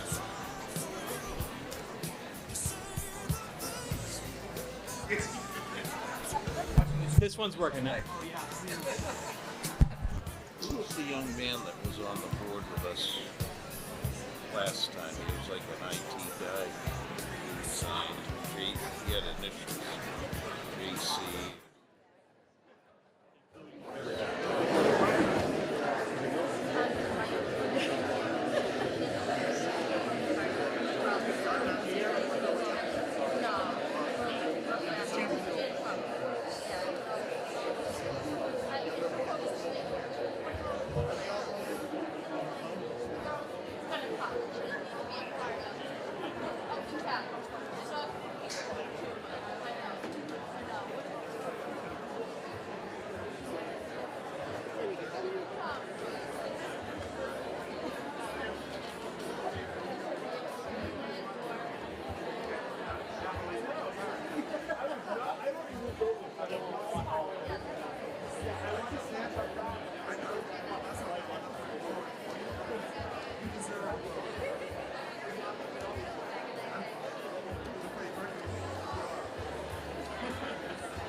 So now we're going to proceed with the count vote. First, I'm going to ask for those in favor of moving the order so that this article that she requested is the next one. So you're going to hold up your card, right? And then the next thing I'm going to ask is those who don't want to move the article, hold up your card. So if you don't want the article moved, you can hold up your card. So I'm going to start with, and keep your card holded because all of these people are going to be counting, okay? So everyone who wants to move the order of the article, please hold up your yellow cards now.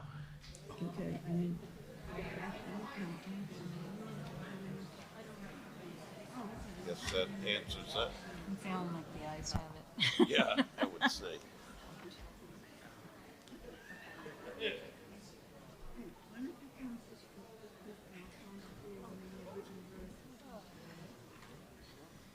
That's very discouraging.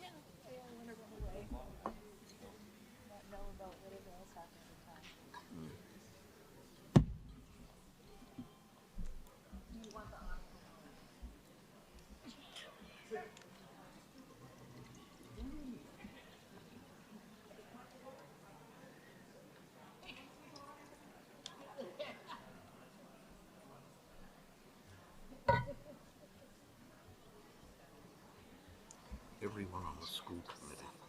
Did you notice that? Everyone on the school Of course, of course. Everyone on the school They don't care about committee. Very discouraging. What do you want Are to you go home? surprised by that? Hey, Cynthia, Cynthia, you're not going to get to go home. you don't get to go home. The dog's gonna get up. It's been getting up. See that guy there with the glasses? Where is he? Is that your husband? That's my husband. Send him home. He Send can him leave. home, I did. He can leave. The dog hasn't eaten yet. It's a big kid. He doesn't have to stay. He doesn't have to stay. I know, he just wants to. I don't know why.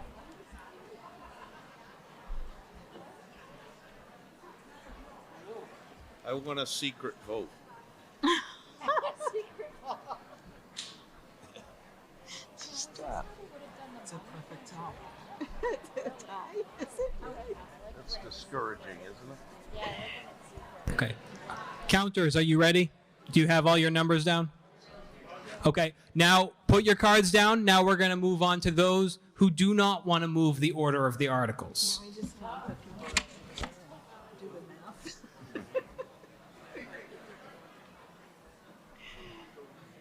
Yeah, we lost. Yeah, We lost. clearly. Did you count me in? Did you count me? Here, I'll say. I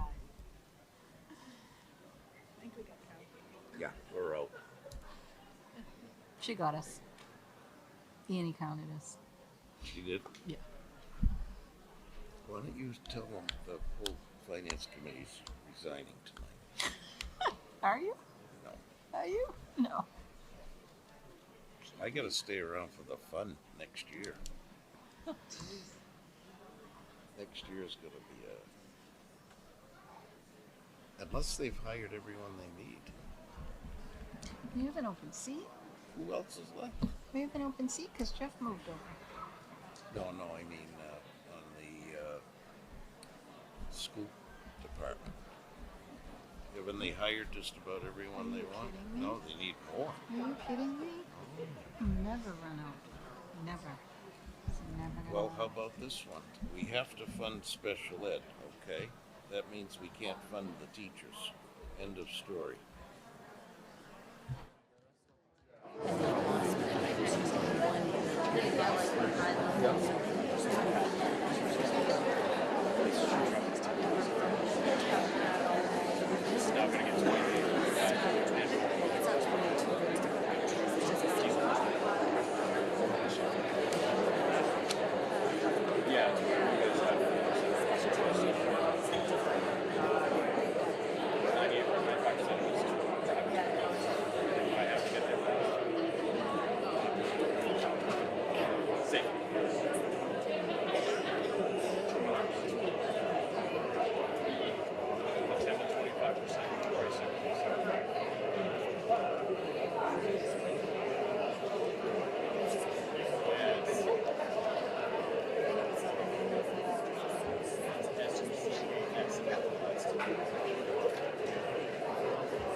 Okay, there were 186 yes votes and 79 no votes. The motion to move the order passes, so now we are going to move on to Article 25, and then when that is done, we are going to move back to the original order. So what did we vote on here? I mean, Article 25, Donna Holm. go over there now, right? 25 is those boards from school. Oh, it is. Yeah, that's why she wanted to move. Move that the town vote to transfer from free cash a sum of $95,779 to be expended by the school committee to purchase interactive touch view panels. Second? I hear a second. Finance Committee? This works. Yes. Finance Committee voted unanimously to recommend. Board of Selectmen? Recommend unanimously. Would you like to speak to the motion? Yes, please. Donna Hume, 2 Wallace Way, School Committee Chair. This is a request to improve the technology at our elementary schools by purchasing 40 65-inch interactive touch panels for those classrooms. At the present time, most elementary classrooms are equipped with a ceiling or wall-mounted projector, and many of the current projectors are over 10 years old. Some are failing, and replacement parts are hard to find and expensive. These interactive touch panels are large-scale touch monitors with an operating system built in and allow students to interact with the panel without the need for touching a teacher's computer. They allow multiple students to be working on the board at once. They can cast every student's Chromebook to the screen so they can share work and so the teacher can monitor activity. Currently, the lights must be shut off in order to project anything on current whiteboards, but the lights can remain on when the interactive TVs are on, so there will be no more working in the dark. They come pre-installed with several stock apps, as well as an education store provided by the vendor. Teachers can connect their laptops or a Chromebook to the panel, and students can write on the panel using a provided stylus or with their fingers. The panels can recognize up to 20 points of touch at the same time and come with a 5-year warranty. Vendors are local if service is required. Expected lifespan is 10 years, and the panels can easily be moved and repurposed if needed. This is a long-term, low-cost investment in our nearly 800 elementary students. Every student will be using these touch panels in the classroom daily, and the cost per student is broken down to about $10 per year. The school district has not used any large-scale funding for elementary technology in the past 10 years. Some of the teachers were able to test the panels out, and one of the comments after the test drive summed it up best. The teacher stated, Our current projectors are just that, a way to project an image. They are not interactive, they don't give the students the opportunity to drive the lesson, and they are not engaging. Interactive touch panels open up so many new possibilities for these young learners. We have invested in new curriculums and programs, so now we need to invest in the technology that can help us implement them best. And we have a demo model out in the cafeteria outside of the auditorium for you to check out if you missed it on your way in. Thank you. Is there any discussion on the motion? I know, Mr. Churchill, you had something and I cut you off because it was, now this is the time if you want to. Tim Churchill, 2 Cornerstone Lane. I'll start off by saying I have no doubt this is going to pass, but I think what I have to say is worth saying regardless. I filmed the town meeting in which this article was proposed, and the only rationale that Mr. Bodwell had to support why we need these touchscreens is that other districts have them. I'm sorry, but as a voter, I don't think that's good enough. Now, hearing what Mrs. Hume had to say, I think I'm a bit more convinced that this technology is beneficial, but I still think that $100,000 for this is somewhat unreasonable. And inevitably, we are going to run out of free cash. And that's the reason why this article was moved up. I suppose that's all I really have to say. Yeah. Sarah Doe, 262 North Elm. I'm just curious what the maintenance plan is for these boards. Like, how long do they typically last, and who will be maintaining them? Is that part of? I know I'm new here, so sorry if that's. Yes, that is relevant. Okay.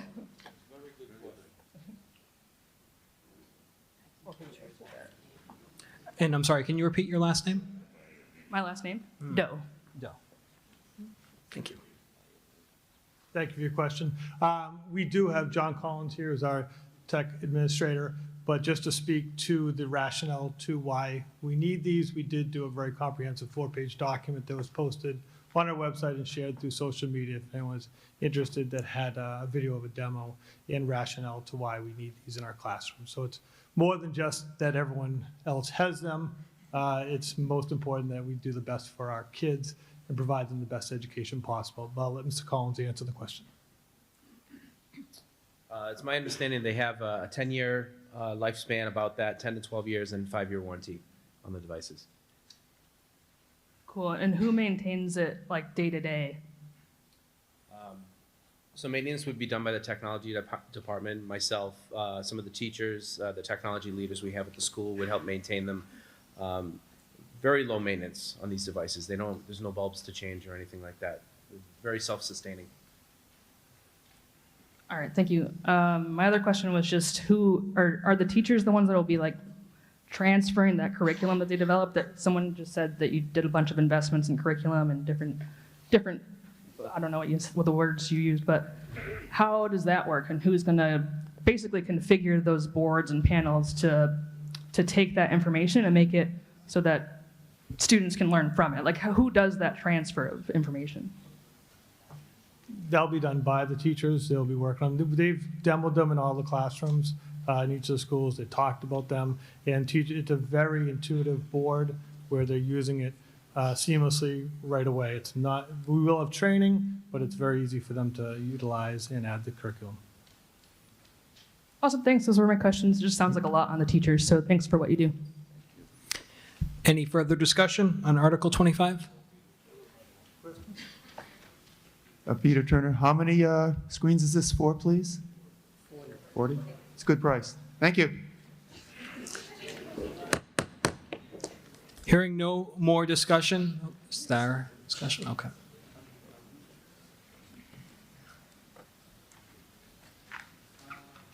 My name is Eric Diedrichson, 45 River Street. I'm a little bit old school, and I'll probably be, one of many of you who are the first to say, like, get off your phone, get off the iPad, get out, God damn it, get outside. But I'll tell you, one of the things that we can't afford is for our children to fall behind technologically. That's all they know. That's the world that they're going to live in. We didn't, but that's just the way it is. So I'm advocating for this. Hearing no more discussion, I'm going to call for a vote. All those in favor? Aye. Opposed? No. Ayes have it, majority. All right, now we're going to go back to the order. Article 11, Donna Holm. Mr. Moderator, Article 11 will not be moved. Okay. Okay, Article 11 will not be moved. Okay, so we're going to move on to Article 12. Chris Anatelli.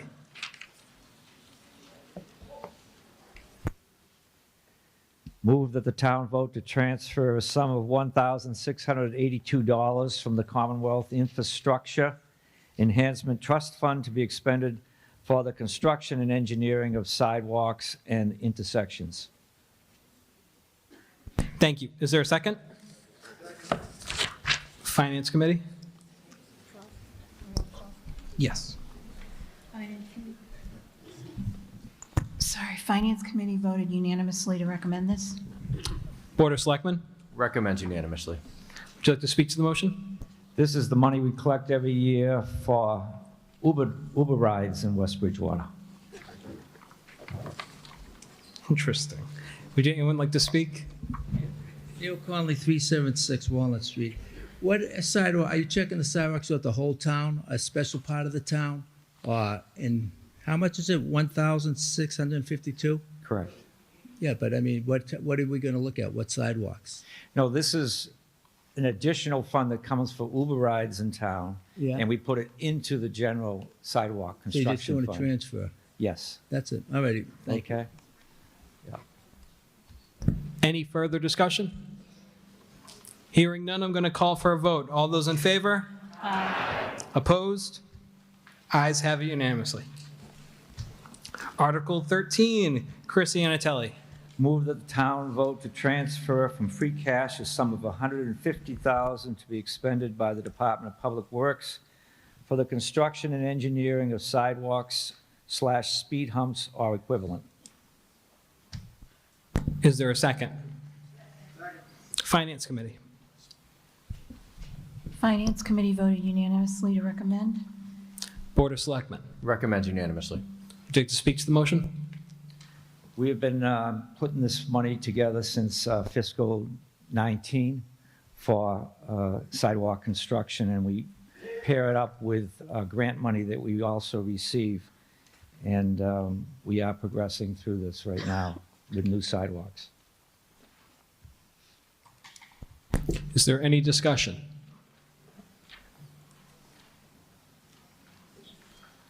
Yeah, Art Cabral, 77 Walnut Street. Sidewalks always, speed humps seems to be new. What's going on with, I heard rumors about speed humps on Scotland Street in one particular place where the accident just was. And I'm just curious if you can get in any, is there more detail on that, or you just, because sidewalks is a big thing, you're gonna start doing a speed hump program as well, or? Yeah, certainly.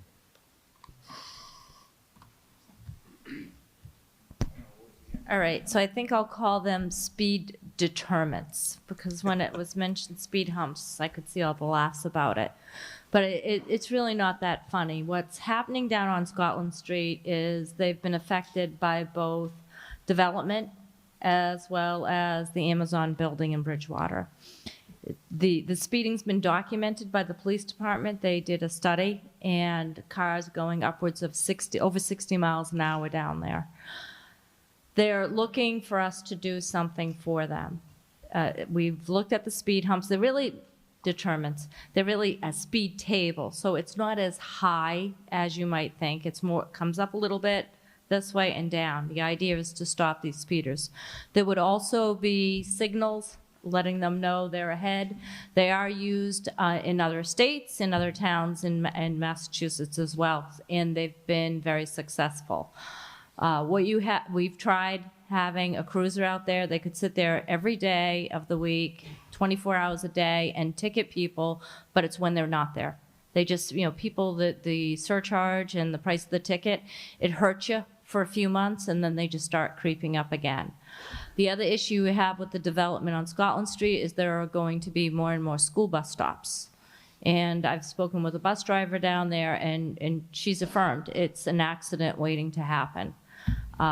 There's not too much you can do other than to create a deterrent. David did some research on the speed deterrents, and again, they're being used throughout the country, throughout the state. There's questions with regards to, well, how well will it work when you plow? I can't answer those questions. We'd have to ask someone else. As far as changing this article, what I had mentioned was, could we take $100,000 from free cash, set it aside, because if the temporary speed deterrents are successful, then we can look at starting to install them. The board discussed it and came up with changing this article to include the speed humps. Now, how much would we, right now it's gonna go through a test phase. We'll start with temporary ones and then consider if it's successful, which I believe it will be, then we can start looking at a policy and procedure, where they would be implemented, how many per year would be implemented, but it certainly wouldn't mean taking a whole $150,000 from this account and using it towards that.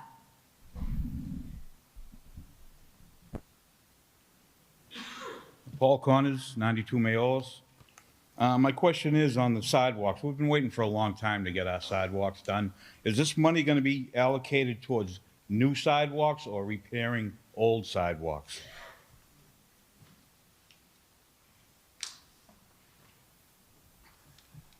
So we set up a prioritization committee a few years ago and put together a plan for repair and/or construction of new sidewalks.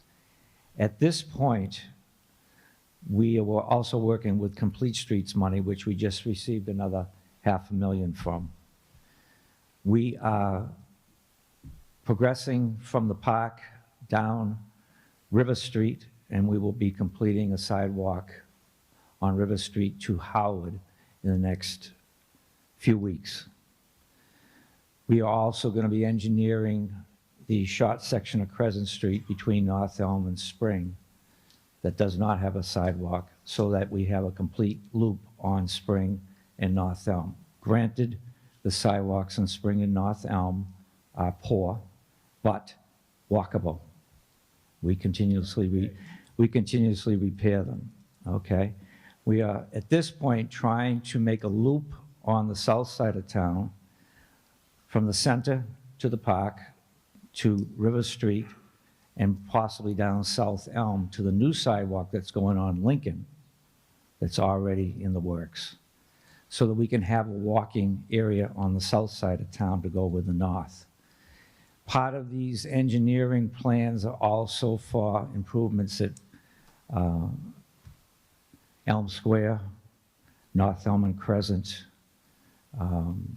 These are all in the works, and we're also working on several infrastructure grants to enhance this money that we bring in.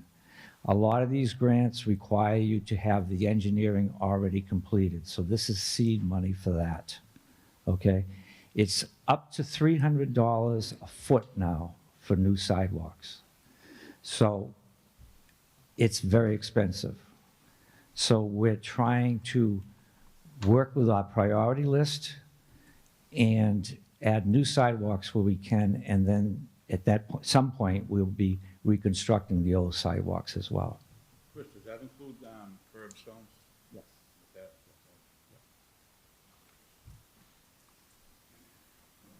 Art Cabral again, just to kind of go back onto your speed table, which is what they're actually called.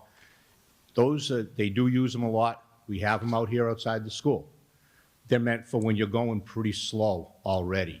You run over those at 30 miles an hour, particularly if they're in a section of Scotland Street that's a problem now. There's no lights. Somebody's going to go down there and they hit it going 35, 40. They're going to lose control. You need to be real careful how you use those. Those are generally put in near places where there are other controls. There's intersections that might be able to keep them from going. The problem with that stretch, I drive it a lot, that's a long stretch where people get going real fast. You put something that's an obstruction in there, you might be better off with something to the effect of the warning strips that they put on the side to keep you from wandering off. So you're getting a warning before you need you hit those things going full speed. We're gonna have somebody suing the town. So for we that. did bring up a discussion about rumble strips. David had already started to investigate the speed tables, and that seemed to be the best resource. Right now, the biggest issue is getting through a test phase. 2, getting funding for it. If the town votes tonight that they don't, if someone makes a motion that they don't want any money to go to these speed tables, the town has spoken. Then all of the funding will just stay with sidewalks. But it was worthwhile to bring it to everyone that this is where we are with it. Town makes a decision. So far, I believe, I have not heard that in other communities, they're using them on residential street. And I trust your judgment, Art. If you say there needs to be other signaling up or stop signs, then Scotland Street may not be ideal, but first we've got to get together with all of the research. Well, and I'm not against trying it, it's just, we need to be real careful what we do, that that there's no chance somebody can be flying down, not realize it's there, and hit it. Go straight at 30 over one of these in the school parking lot and see what it does to your car. Jason, can I just speak to that? So the Board of Selectmen, we look, speeding is a real issue in this town. And in all of us, the reason we do the jobs that we do, that the volunteers, the selectmen invest their amount of time, and I work here, we want to help people. And so when we have residents come to us with consistent issues and problems, we have an obligation to try to address those. So we've been studying this for 6 months. We've looked at a whole bunch of different options. We did look at the rumble strips. Other people have tried them throughout the country, but they're extremely noisy. So what happens is that when you hit those, residents start to complain about the noise, and there's nothing you can do about it. So we took out the rumble strips. The speed humps specifically that we're looking at right now for Scotland Street are rated at 30 miles per hour.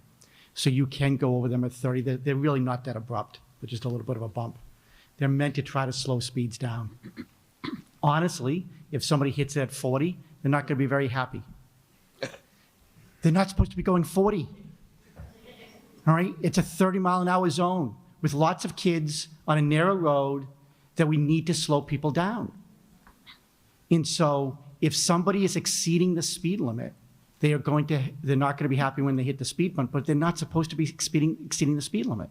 So as long as I feel comfortable that under this pilot program, that if we put something out there that allows an individual to go at the speed limit without any issues with their vehicle, I think that the Board of Selectmen are doing the right thing. It's worth an effort. We're going to try it as a pilot program. I think we're going to become data-driven. If it's a really good idea, then we can attempt to duplicate it, and we're going to need money to do that. If it's a bad idea, we won't do it, and then I'm going to be all ears, because I really want to be able to slow speeders down, but there's no good answers to that. Hi, I'm Laurie Turner-Curran, 401 West Center Street. So I watched your Board of Selectmen meeting where you did discuss this. And David, you said that you did a lot of research, but it was states in the South that use these.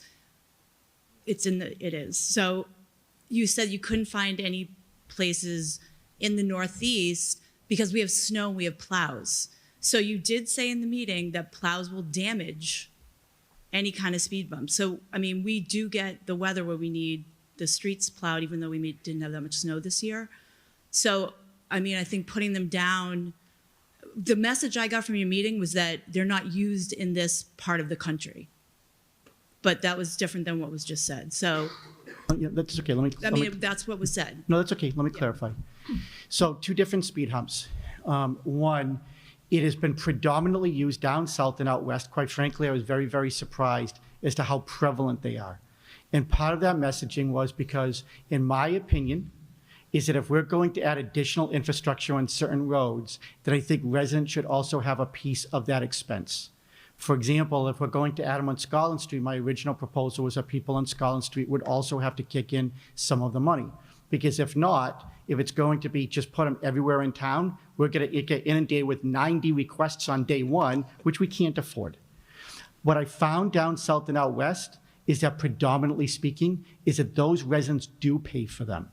So it's very consistent that in other parts of the country that that's what they do. So I was tailoring my message towards that. When it comes to snowplow,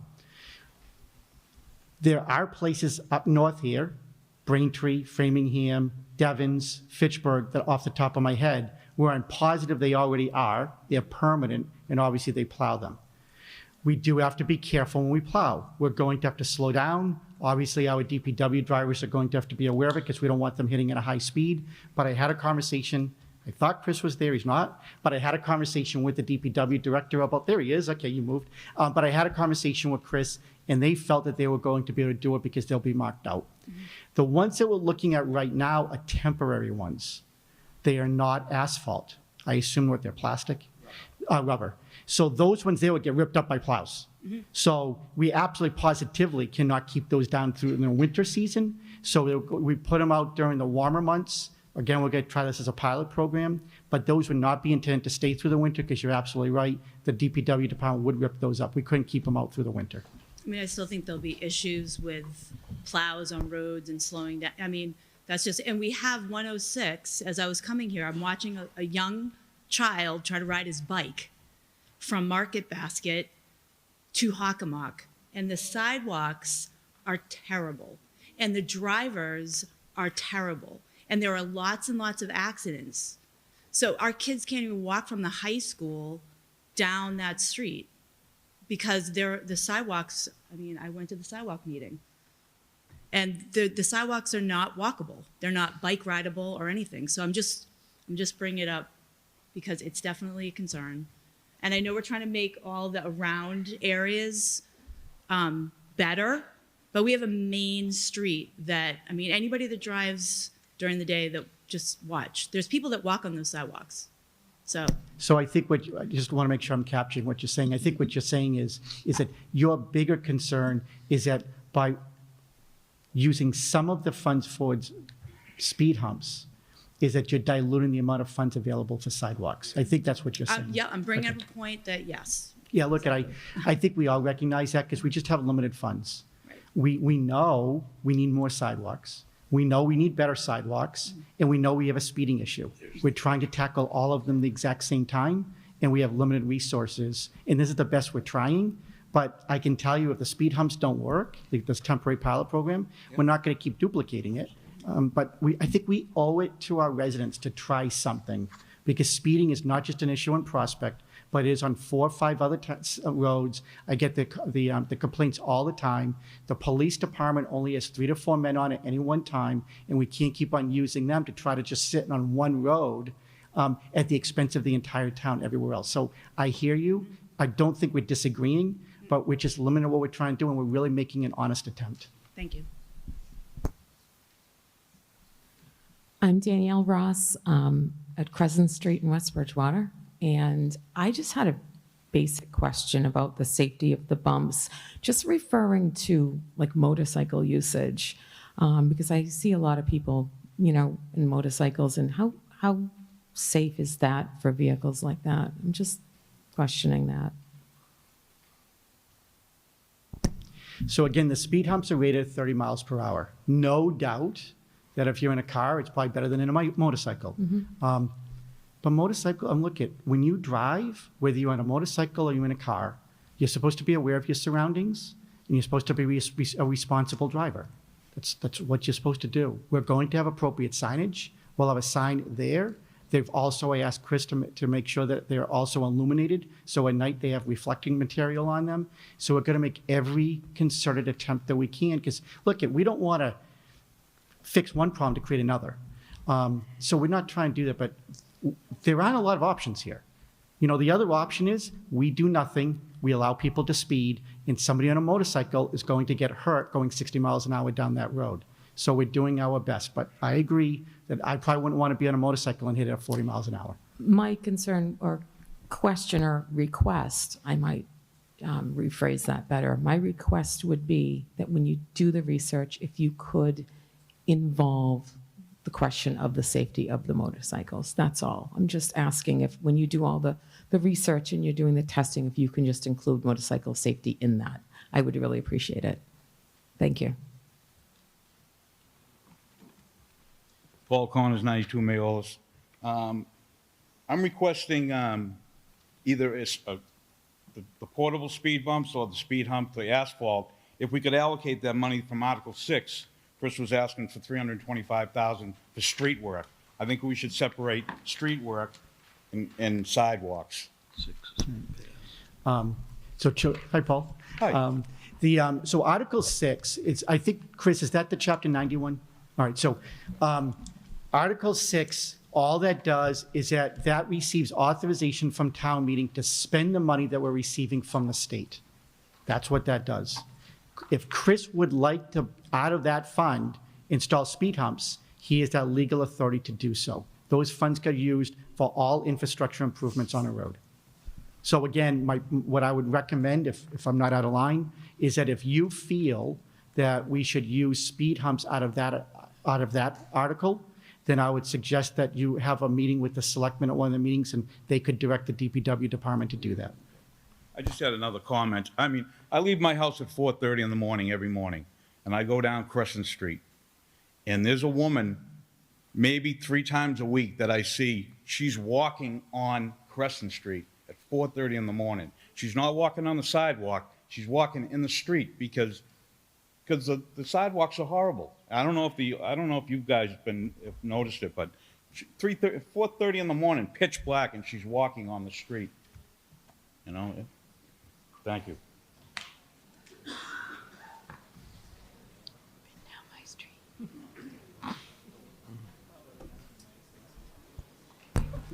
Any other discussion on Article 13?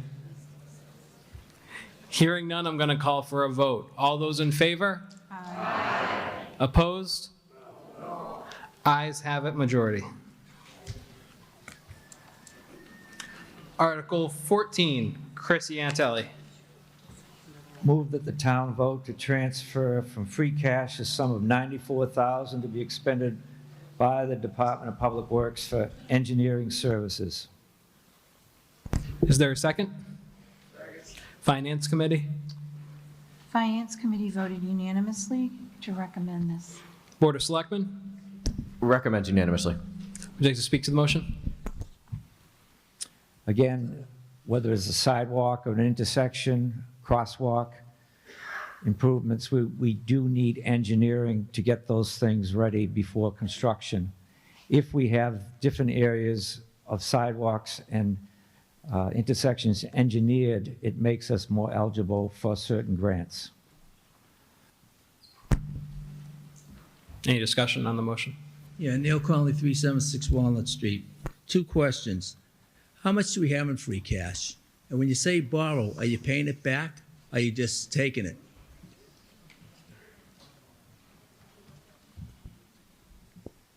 So what David said earlier was going into the meeting, we had 1.2 million in free cash. A number of these articles have already consumed some and a few more will. At the end of the night, we'll have, I don't know, maybe 40 grand left, something like that. So there is money in there. And just on, Chris, not telling you how to do your job, but when you hire these engineers, can't you just have an engineer go out and just engineer everything and just go with one report? Or does every situation require an engineer? And where do they come up with 94,000 to do the job? So the 94,000 is a fund that we would use, like a bank account, to draw out of for engineering services, okay? So the engineering service ain't 94,000? No. Each particular task that we're looking to do could be anywhere from a couple thousand to 20, 30,000, depending on what we're doing, or more. For instance, when we engineered Howard Street and West Center intersection with a new light, there was an engineering fee for that, okay? Every project's a little different, and the engineering gets us ready for the construction phase. But why do you ask for so much money if the engineering fee's that much, so little? Well, this is a fund so we can draw for it for several projects. Oh, they've paid to have engineering, but Yes. nothing to do for the construction. The construction will be above and beyond The the construction is 94,000. out of that 150,000 for the, that goes in that other fund for construction. All right. Okay? Mo McCarthy, 23 Captain Carlson Way. By having these sort of shovel-ready, Chris, does that make us eligible for some of these billions of dollars in infrastructure money? It can for some of them, yes. Yeah. Any further discussion on Article 14? Hearing none, I'm going to call for a vote. All those in favor? Aye. Opposed? Ayes have it unanimously. Article 15, Ann Iantelli.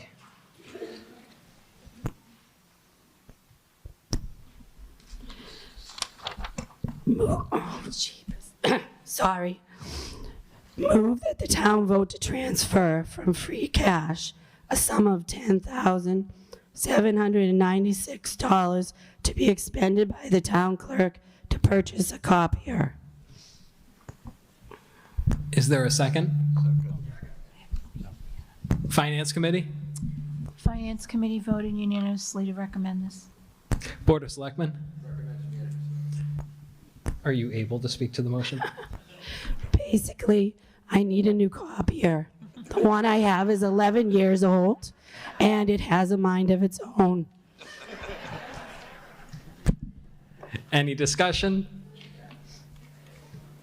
It's your lucky day. All those in favor? Aye. Opposed? Ayes have it unanimously. Article 16, Chris Iantelli. Move that the town vote to transfer from free cash a sum of $10,243 to be expended by the Department of Public Works to purchase a stump grinder. I hear a second. Finance Committee? Recommended unanimously. Board of Selectmen? Recommends unanimously. Would you like to speak to the motion? This is an attachment for our existing Bobcat tractor. We spend about $6,000 a year on stump grinding around the town, and this should help us take care of probably 90% or more of them, and we'll do them in-house as part of our operation. Any discussion on the motion? Hearing none, I'm going to call for a vote. All those in favor? Aye. Opposed? Ayes have it unanimously. All right, Article 17, Chris Iantelli. Move that the town vote to transfer from free cash a sum of $19,867 to be expended by the Department of Public Works to purchase an air compressor. Second? Finance Committee? Recommended unanimously. Board of Selectmen? Recommends unanimously. Would you like to speak to that motion? That's a picture of before and after. The one on the left is the one that would be retiring. It's older than me. And the one on this side here is actually a smaller unit, but will do the work just fine. It is for air chisel and work out on pavement. Any discussion on the motion? Hearing none, I'm going to call for a vote. All those in favor? Aye. Opposed? Ayes have it unanimously. Article 18, Chris Iantelli. Move that the town vote to transfer from free cash a sum of $6,965 to be expended by the Department of Public Works for LED light replacement. Is there a second? Finance Committee? Recommended unanimously. Board of Selectmen? Recommends unanimously. Would you like to speak to the motion? This is replacement of lights, the fluorescent tube lights that we have in our apparatus floor and the mechanics bay. The building is over 22 years old. This would convert to LED. We'll go for a rebate for some of it, and obviously this will, quite improve the efficiency of the lighting system in the building. Any discussion on the motion? Hearing none, I'm going to call for a vote. All those in favor? Aye. Opposed? Ayes have it unanimously. Article 19, Chris Iantelli. Move that the town vote to transfer from free cash a sum of $28,790 to be expended by the Department of Public Works to purchase for garage heaters. Is there a second? Finance Committee? Finance Committee recommended unanimously. Board of Selectmen, Recommend unanimously. would you like to speak to this motion? This is just to upgrade our gas-powered heating units that are out on the apparatus floors again. They're 22 years old. They are not efficient. These would be 3 Modine 93% efficiency gas heaters. Small money for, I think, quite a bit of a saving, and again, we'll enter some type of rebate for them. Any discussion? Hearing none, I'm going to call for a vote. All those in favor? Aye. Opposed? Ayes have unanimously. Article 20, Chief Flaherty. I just asked Chris if he wanted to do that one. Move that the town vote to transfer from free cash a sum of $58,627 to be expended by the police department to purchase a cruiser and to authorize the Board of Selectmen to dispose of the vehicle to be taken out of service in the best interest of the town. Is there a second? Second. Finance Committee? Recommended unanimously. Board of Selectmen? Recommend unanimously. Like to speak to the motion? This is just replace a marked cruiser. Unfortunately, Ford products are changing the design, so instead of bringing the old equipment into the new car, because they change it, we have to fully equip it. So hopefully the next time we do this car, they stay within the same model so we can swap the equipment. So everything in this car is new except for a few little items. Any discussion? Hearing none, I'm going to call for a vote. All those in favor? Aye. Opposed? Ayes have unanimously. Article 21, Chief Thibault. Move that the town vote to transfer from free cash a sum of $56,272 to be expended by the fire department to purchase an incident command vehicle / admin vehicle for the fire chief, and to authorize the Board of Selectmen to dispose of the vehicle to be taken out of service in the best interest of the town. Is there a second? Finance Committee? Recommended unanimously. Board of Selectmen? Recommend unanimously. Would you like to speak to the motion? The current vehicle that I drive as your fire chief will not pass vehicle inspection this month, and it's about 16 years old. I did have some pictures. I don't know if it was the next slide, but I'm asking to replace it. Okay, any discussion? Hearing none, I'm going to call for a vote. All those in favor? Aye. Opposed? Ayes have it unanimously. Article 22. Now, keep in mind, this is a 2/3 vote. Chief Thibault?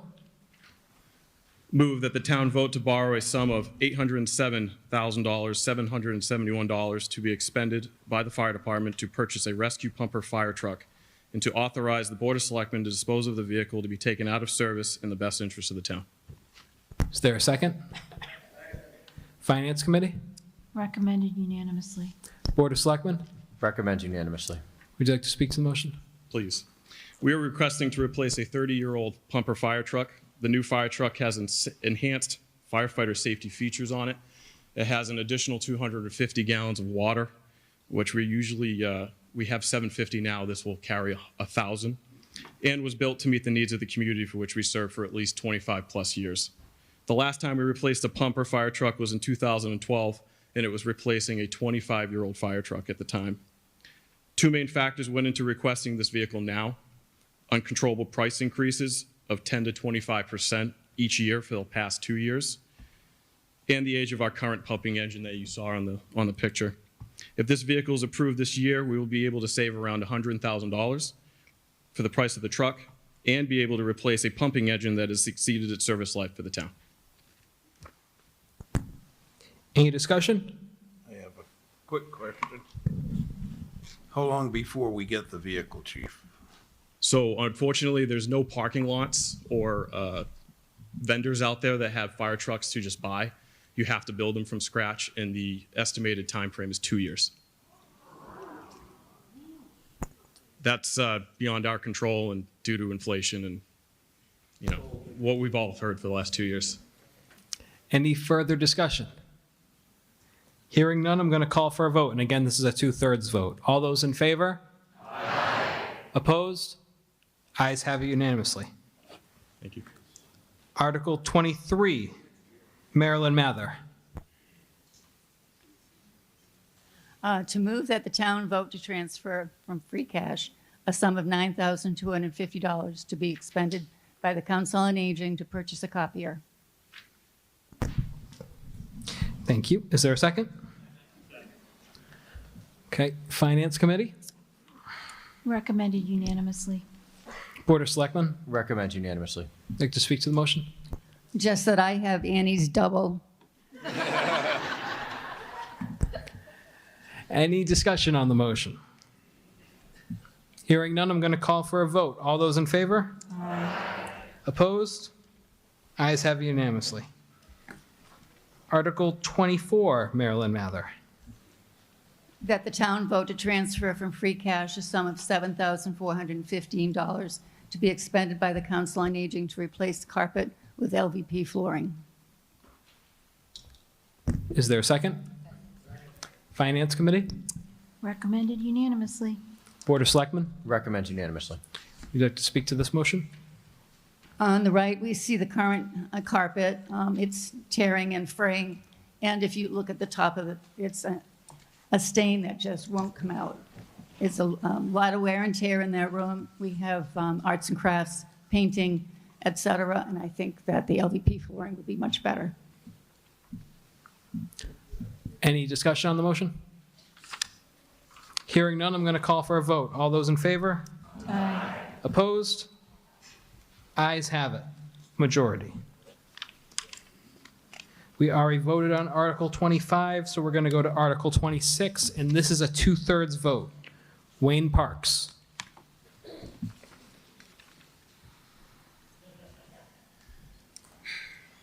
Move that the town borrow a sum of $100,028.83 to be expended by the Water Commissioners to purchase a Ford F-750 with a dump body, and to authorize the Board of Selectmen to dispose of the old vehicle to be taken out of service in the best interest of the town. Is there a second? Finance Committee, Recommended unanimously. Board of Selectmen, Recommend unanimously. would like to speak to the motion? Certainly. We've been putting some money into this truck for a while now. It's, we keep it clean and good looking, but it's not dependable. We've had to jump it a lot. We've replaced the batteries. We still have to jump it. We get on a job, we're working, we have to bang on the starter. The bed's beginning to get a little worn out. The headlights, they work, but you know, they're kind of dim when we work at night. The starter, we currently have an air leak. It's had an air leak as long as I've been here, and I've been here since 2005. But the air leak currently now bleeds out quite a bit. I don't know who put it together, but you got to have really little hands to get in there. So it's really reached its life. And we need to, when we're working on a job, we need to put our efforts to the job, not to trying to figure out if the truck's going to start and move. It's up to how fast we can move loads of dirt and how fast we can repair what we're working on. Any discussion on the motion? Sunset. This is quick for town council. Is there gonna be any weird legal issues that it says dispose of this vehicle instead of dispose of the vehicle? I just want to make sure we don't step on ourselves here. As phrased, it states that we are also voting to remove the vehicle that we are purchasing.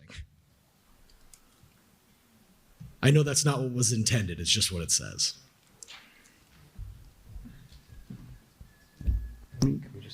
It says to authorize the Board of Selectmen to dispose of the vehicle to be taken out of service. So the vehicle being taken out of service, what we'll be disposing of. What it actually says is to dispose of this vehicle to be taken out of service. I think so. Yeah. I think that's All right. Well, it's just not what's printed in the article. I So, think that we're good to go. The motion as read was slightly different. I believe it said the vehicle. Okay. So what was read matters and not what's in the. That's the right. other- What okay. the actual motion Awesome. is, We're good. is what is the deal. Okay. Any further discussion? Benjamin Good, 21 Cross Street. I mean, I deal with this for a living, doing mechanics and stuff like that. I mean, right now, with the interest rates right now where they're at, you want to take out $128,000 for it. I mean, these Fords right now, you get them at the dealer right now, you can't get them repaired. I got probably about 15 of these new Fords running around. Like I said, I work for a very large construction company. You can't get parts.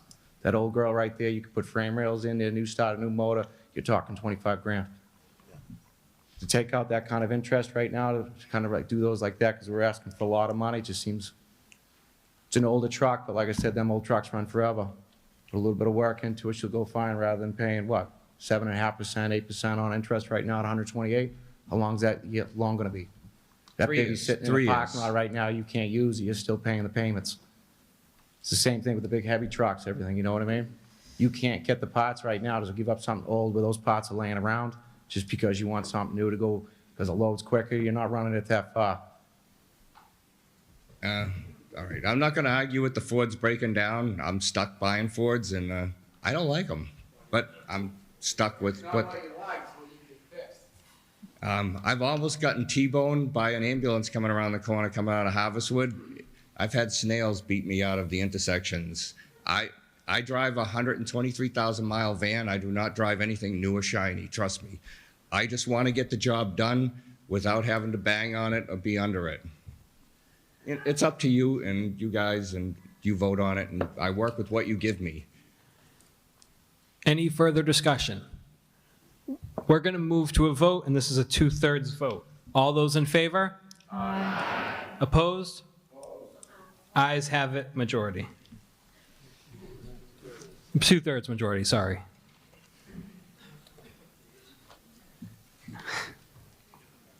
Article 27. Mr. Parks, and this is another 2/3 vote. All right, move that the town vote to borrow a sum of $4 million to be expended by the Water Commissioners for engineering and construction of an addition to the current Manley Street plant as a long-term solution for PFAS removal at the Manley Street plant. I hear a second. Finance Committee? Finance Committee voted unanimously to recommend this. Board of Selectmen? Recommend unanimously. Would you like to speak to this motion? All right, this has got a lot, we built up to this, so I'm gonna read from the paper and try to explain, and hopefully answer a lot of questions. My first question was $4 million. It's a lot of money. What's gonna happen to my rates? And I'm gonna explain why we can't answer that question. Last year, the Water Department asked you to fund 2 pilot studies. You did. One pilot study, Sear and Norman Ave, which has turned up some things we want to study further. So there was an article for that, but we won't make it this year for the October 15th deadline, so it was pulled. The other pilot, Manley, is what I will be talking about. That's what brings about $4 million. We turned the pilot into a short-term solution/pilot study. Take note, I said short-term solution.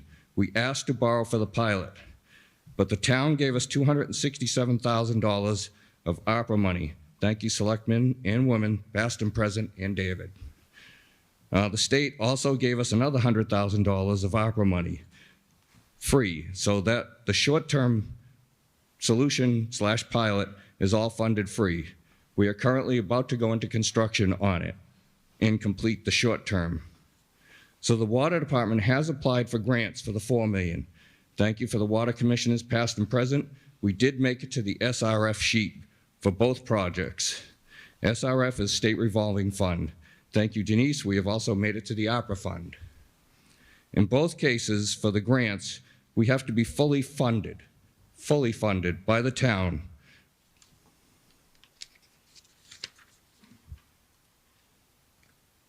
Why? Because they will not fund an entire project that they think won't be completed.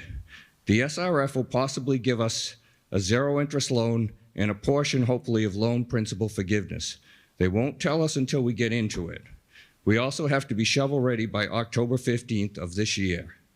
The ARPA fund, the town only has an allocation of $1,371,821.44.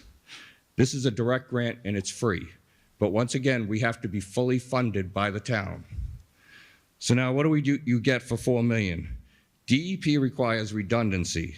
The Manley Street plant was designed to run about 500 gallons a minute.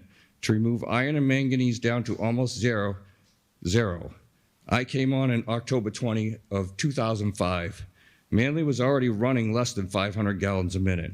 We are currently only able to run about 300 gallons a minute. The level of iron and manganese that is coming into the plant has doubled and is rising.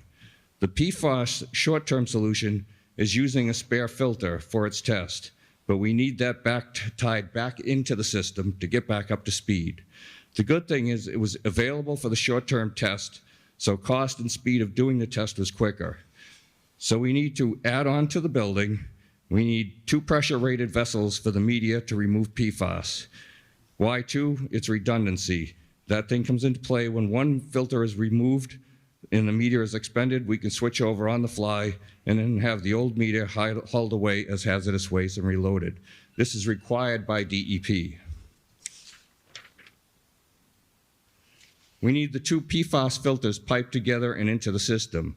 We have to have the spare filter repiped back into the iron and manganese system. We need the electrical and instrumentation to run all the valves and sensors associated with it. The plant is 18 or 19 years old, so the original green sand media is ready to be replaced. As part of this, we'll be piloting so we can replace the media with new green sand plus, which does not require permanganate feed. So hopefully we do away with one chemical. We'll be adding a sodium hypochlorite tank with containment put in the new building addition. The sodium hypochlorite tank needs to be piped to the chemical feed system. You are not allowed to feed from the bulk tank. It must be fed to a day tank. So that's additional piping. We currently use Myox, which is mixed oxidants. It's not cost effective. It costs around $5,000 for a cell. It's $1,500 for a pump. Remember redundancy, there are 2 of them. So the chlorine is much cheaper and it's a stronger alternative. Every town around us is having the same issues, so they're all building or will be building treatment plants. The federal EPA is about to set PFAS levels at 4. Currently, Manley Street runs in the lower teens, except in the spring. They are looking at manganese as an emerging contaminant, so eventually a level will be set on that. I've said a lot. Questions? Any discussion? I have a question. So this is probably the most important article tonight we'll discuss, but I expected to see 2, one for $4 million and one for $10 million. What happened to the $10 million facility? So I said that in the beginning, that the Sierra Norman Ave, it turned up color in the water. So we're piloting for it. We changed, the piloting company stopped piloting so that they saved us money. They changed over what they're gonna pilot to remove the color out of the water. And once the color is out of the water, then what happens? Then we'll move on with doing the, engineering the plant. Okay, so about how many years out are we for the $4 million plant? So the $4 million plant, it has to be shovel ready by October 15 this year. Okay. And once that plant is up and running, that's not going to do anything to change the problem people are having with discolored water or so Manley Street removes iron and manganese down to pretty much 0 or 0.01 milligrams per liter. Currently, on the other side of town, our other 5 wells, they have heavy iron and manganese. So that's why we're piloting. You have to know what you're removing, what level you're removing. You size the filters to it. So if you oversize, then it's too big and you wasted a lot of money. If you undersize, you're not going to deal with the issues at hand. The color was thrown in. They discovered that as they began piloting. So that's going to require a coagulant. It depends upon how much coagulant is needed, whether it changes the entire plant structure. Hopefully it's minimal and we can remove it with minimal coagulants. Jason? Yes. One quick question. Yep. How much will my water bill go up? I think I said at the beginning, I couldn't answer that. So the state, once again, we're on the SRF sheets, we made it.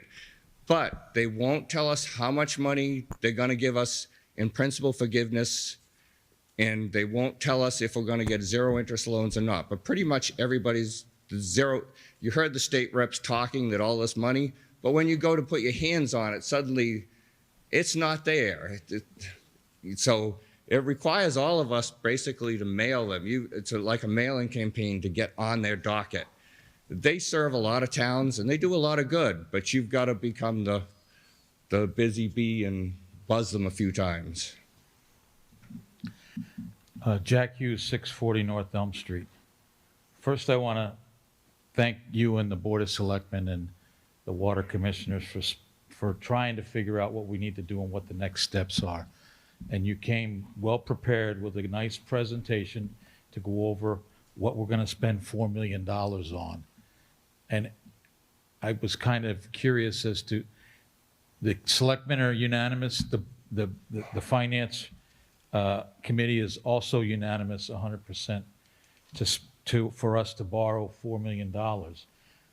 But there's a chance that we could get more than $2 million returned to us.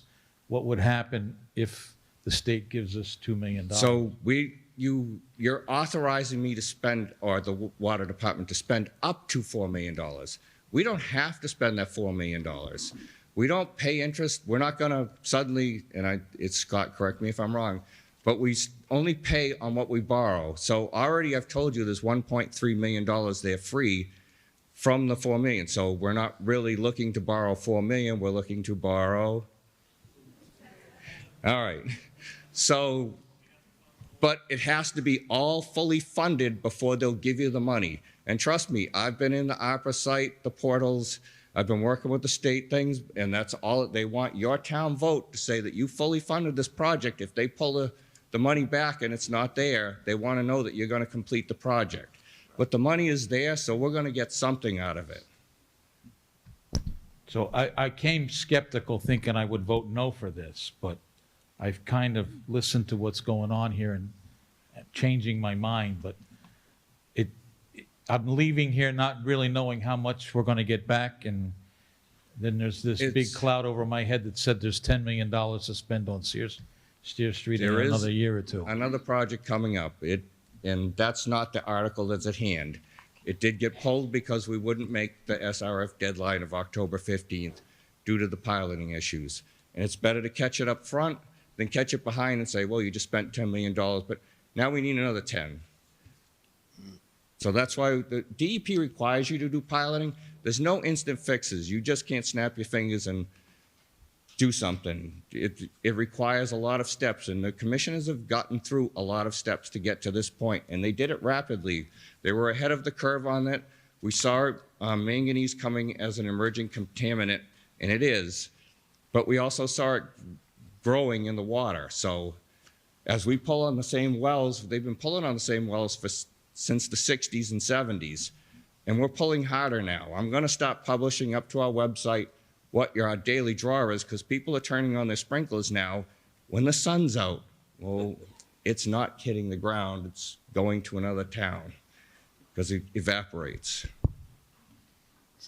So Wayne, can I ask a question? What percentage of the town's water will this $4 million help So versus this is the 10 million? So in it's which 300 part of gallons a town? minute. We've had 1 million gallon a day already last month as people prep their sprinkler systems. 300 gallons, that's probably a third of what I need. Thank you. Wayne, Good. just last question. The recent increase in the water hike, in the water rates, my understanding is that had nothing to do with any of these projects. That was basically just to help hopefully cover some of the chemical cost increases you're incurring. Our chemicals went through the roof. Like the water comes up out of the ground at 5.8. Corrosion control says that we have to bring it up to 7.0. That prevents lead and copper from leaching out in your pipes in your homes. That's what lead and copper is all about. We don't have any lead pipes in town. There might be a few goosenecks here or there, but this town never did lead pipes. So I just wanted to get that out there because in the interest of full transparency, everyone saw $5, something like that, a quarter, it go up. Right. That's nothing compared to what our water rates are going to go up. They are going to go up. But once again, until we know what we're going to get for loans, it can't be answered. If the state comes through and we get more, then we're better off, and hopefully they come through. I'll be sending out packets to all of our state reps again. I have done it prior to, and I'll do it again to keep us, it's just keeping on the tip of their tongue. They serve a lot of constituents. We're not the only people. But it's important for the residents if they can send letters as well to wherever you Yes. direct them to get the support. Because like I said, I think this is the most important article that's on here tonight for everyone, because we are all using the water. Real quick, Wayne, when they built that plant, as an article, I was there at the meeting, and they went to have the town people pay for it, and this lady stood up at the end, Miss Miller, I don't know if she's still alive. He said, "Why are we paying for that water tower?" They go, "Because it was for the businesses, and we shot it down." When Mr. Kruger went to the businesses up on Manley Street, said, "You're not getting your water tower unless you pay for it," and they paid for it. They do pay for the, I'm not done, thank you. Yep. And then, when businesses come into town, they use a lot of water. A lot of our piping is so outdated. My pipe's still a 4-inch pipe. I know you put the new development in and all this, so that could be a part of the problem. I don't know your job. I'd never be able to figure it out. But I'm just saying, if these businesses keep coming in, we're paying for what they're using. And I agree, you have to give them water. When you use, like, on 106 there, the stores, all them, they're using a ton of water. You go in there, they just keep the faucets running. We have to conserve. When I hear people are using our water to sprinkle their lawns, you should put a bylaw in. You will not use it under any circumstances during a drought. You want a green lawn? Spray paint it green or dig a well. It's retarded. And you're sitting here and everybody's paying for it when they shouldn't be, when you should be conserving water. all right, so sprinklers are a good thing. They actually help subsidize the rate. Please, I just want them to control their use. If you're doing it during the daytime, it's evaporating. And it goes, this water has been here since the dinosaurs, so, but you see climate change. Sprinklers are a necessary thing. 80% of our water use is residential. The businesses use next to nothing. They flush toilets. Market Basket does use a little water for their, the groceries to keep them wet. But our water use is basically residential. I know my numbers, I know my job. I can speak without the papers, but I wanted them for the facts and figures. Okay, we are going to move to a vote. All those in favor? Opposed? Ayes have it. Motion passes unanimously. Okay, the last article, Paula Bunker, Article 28.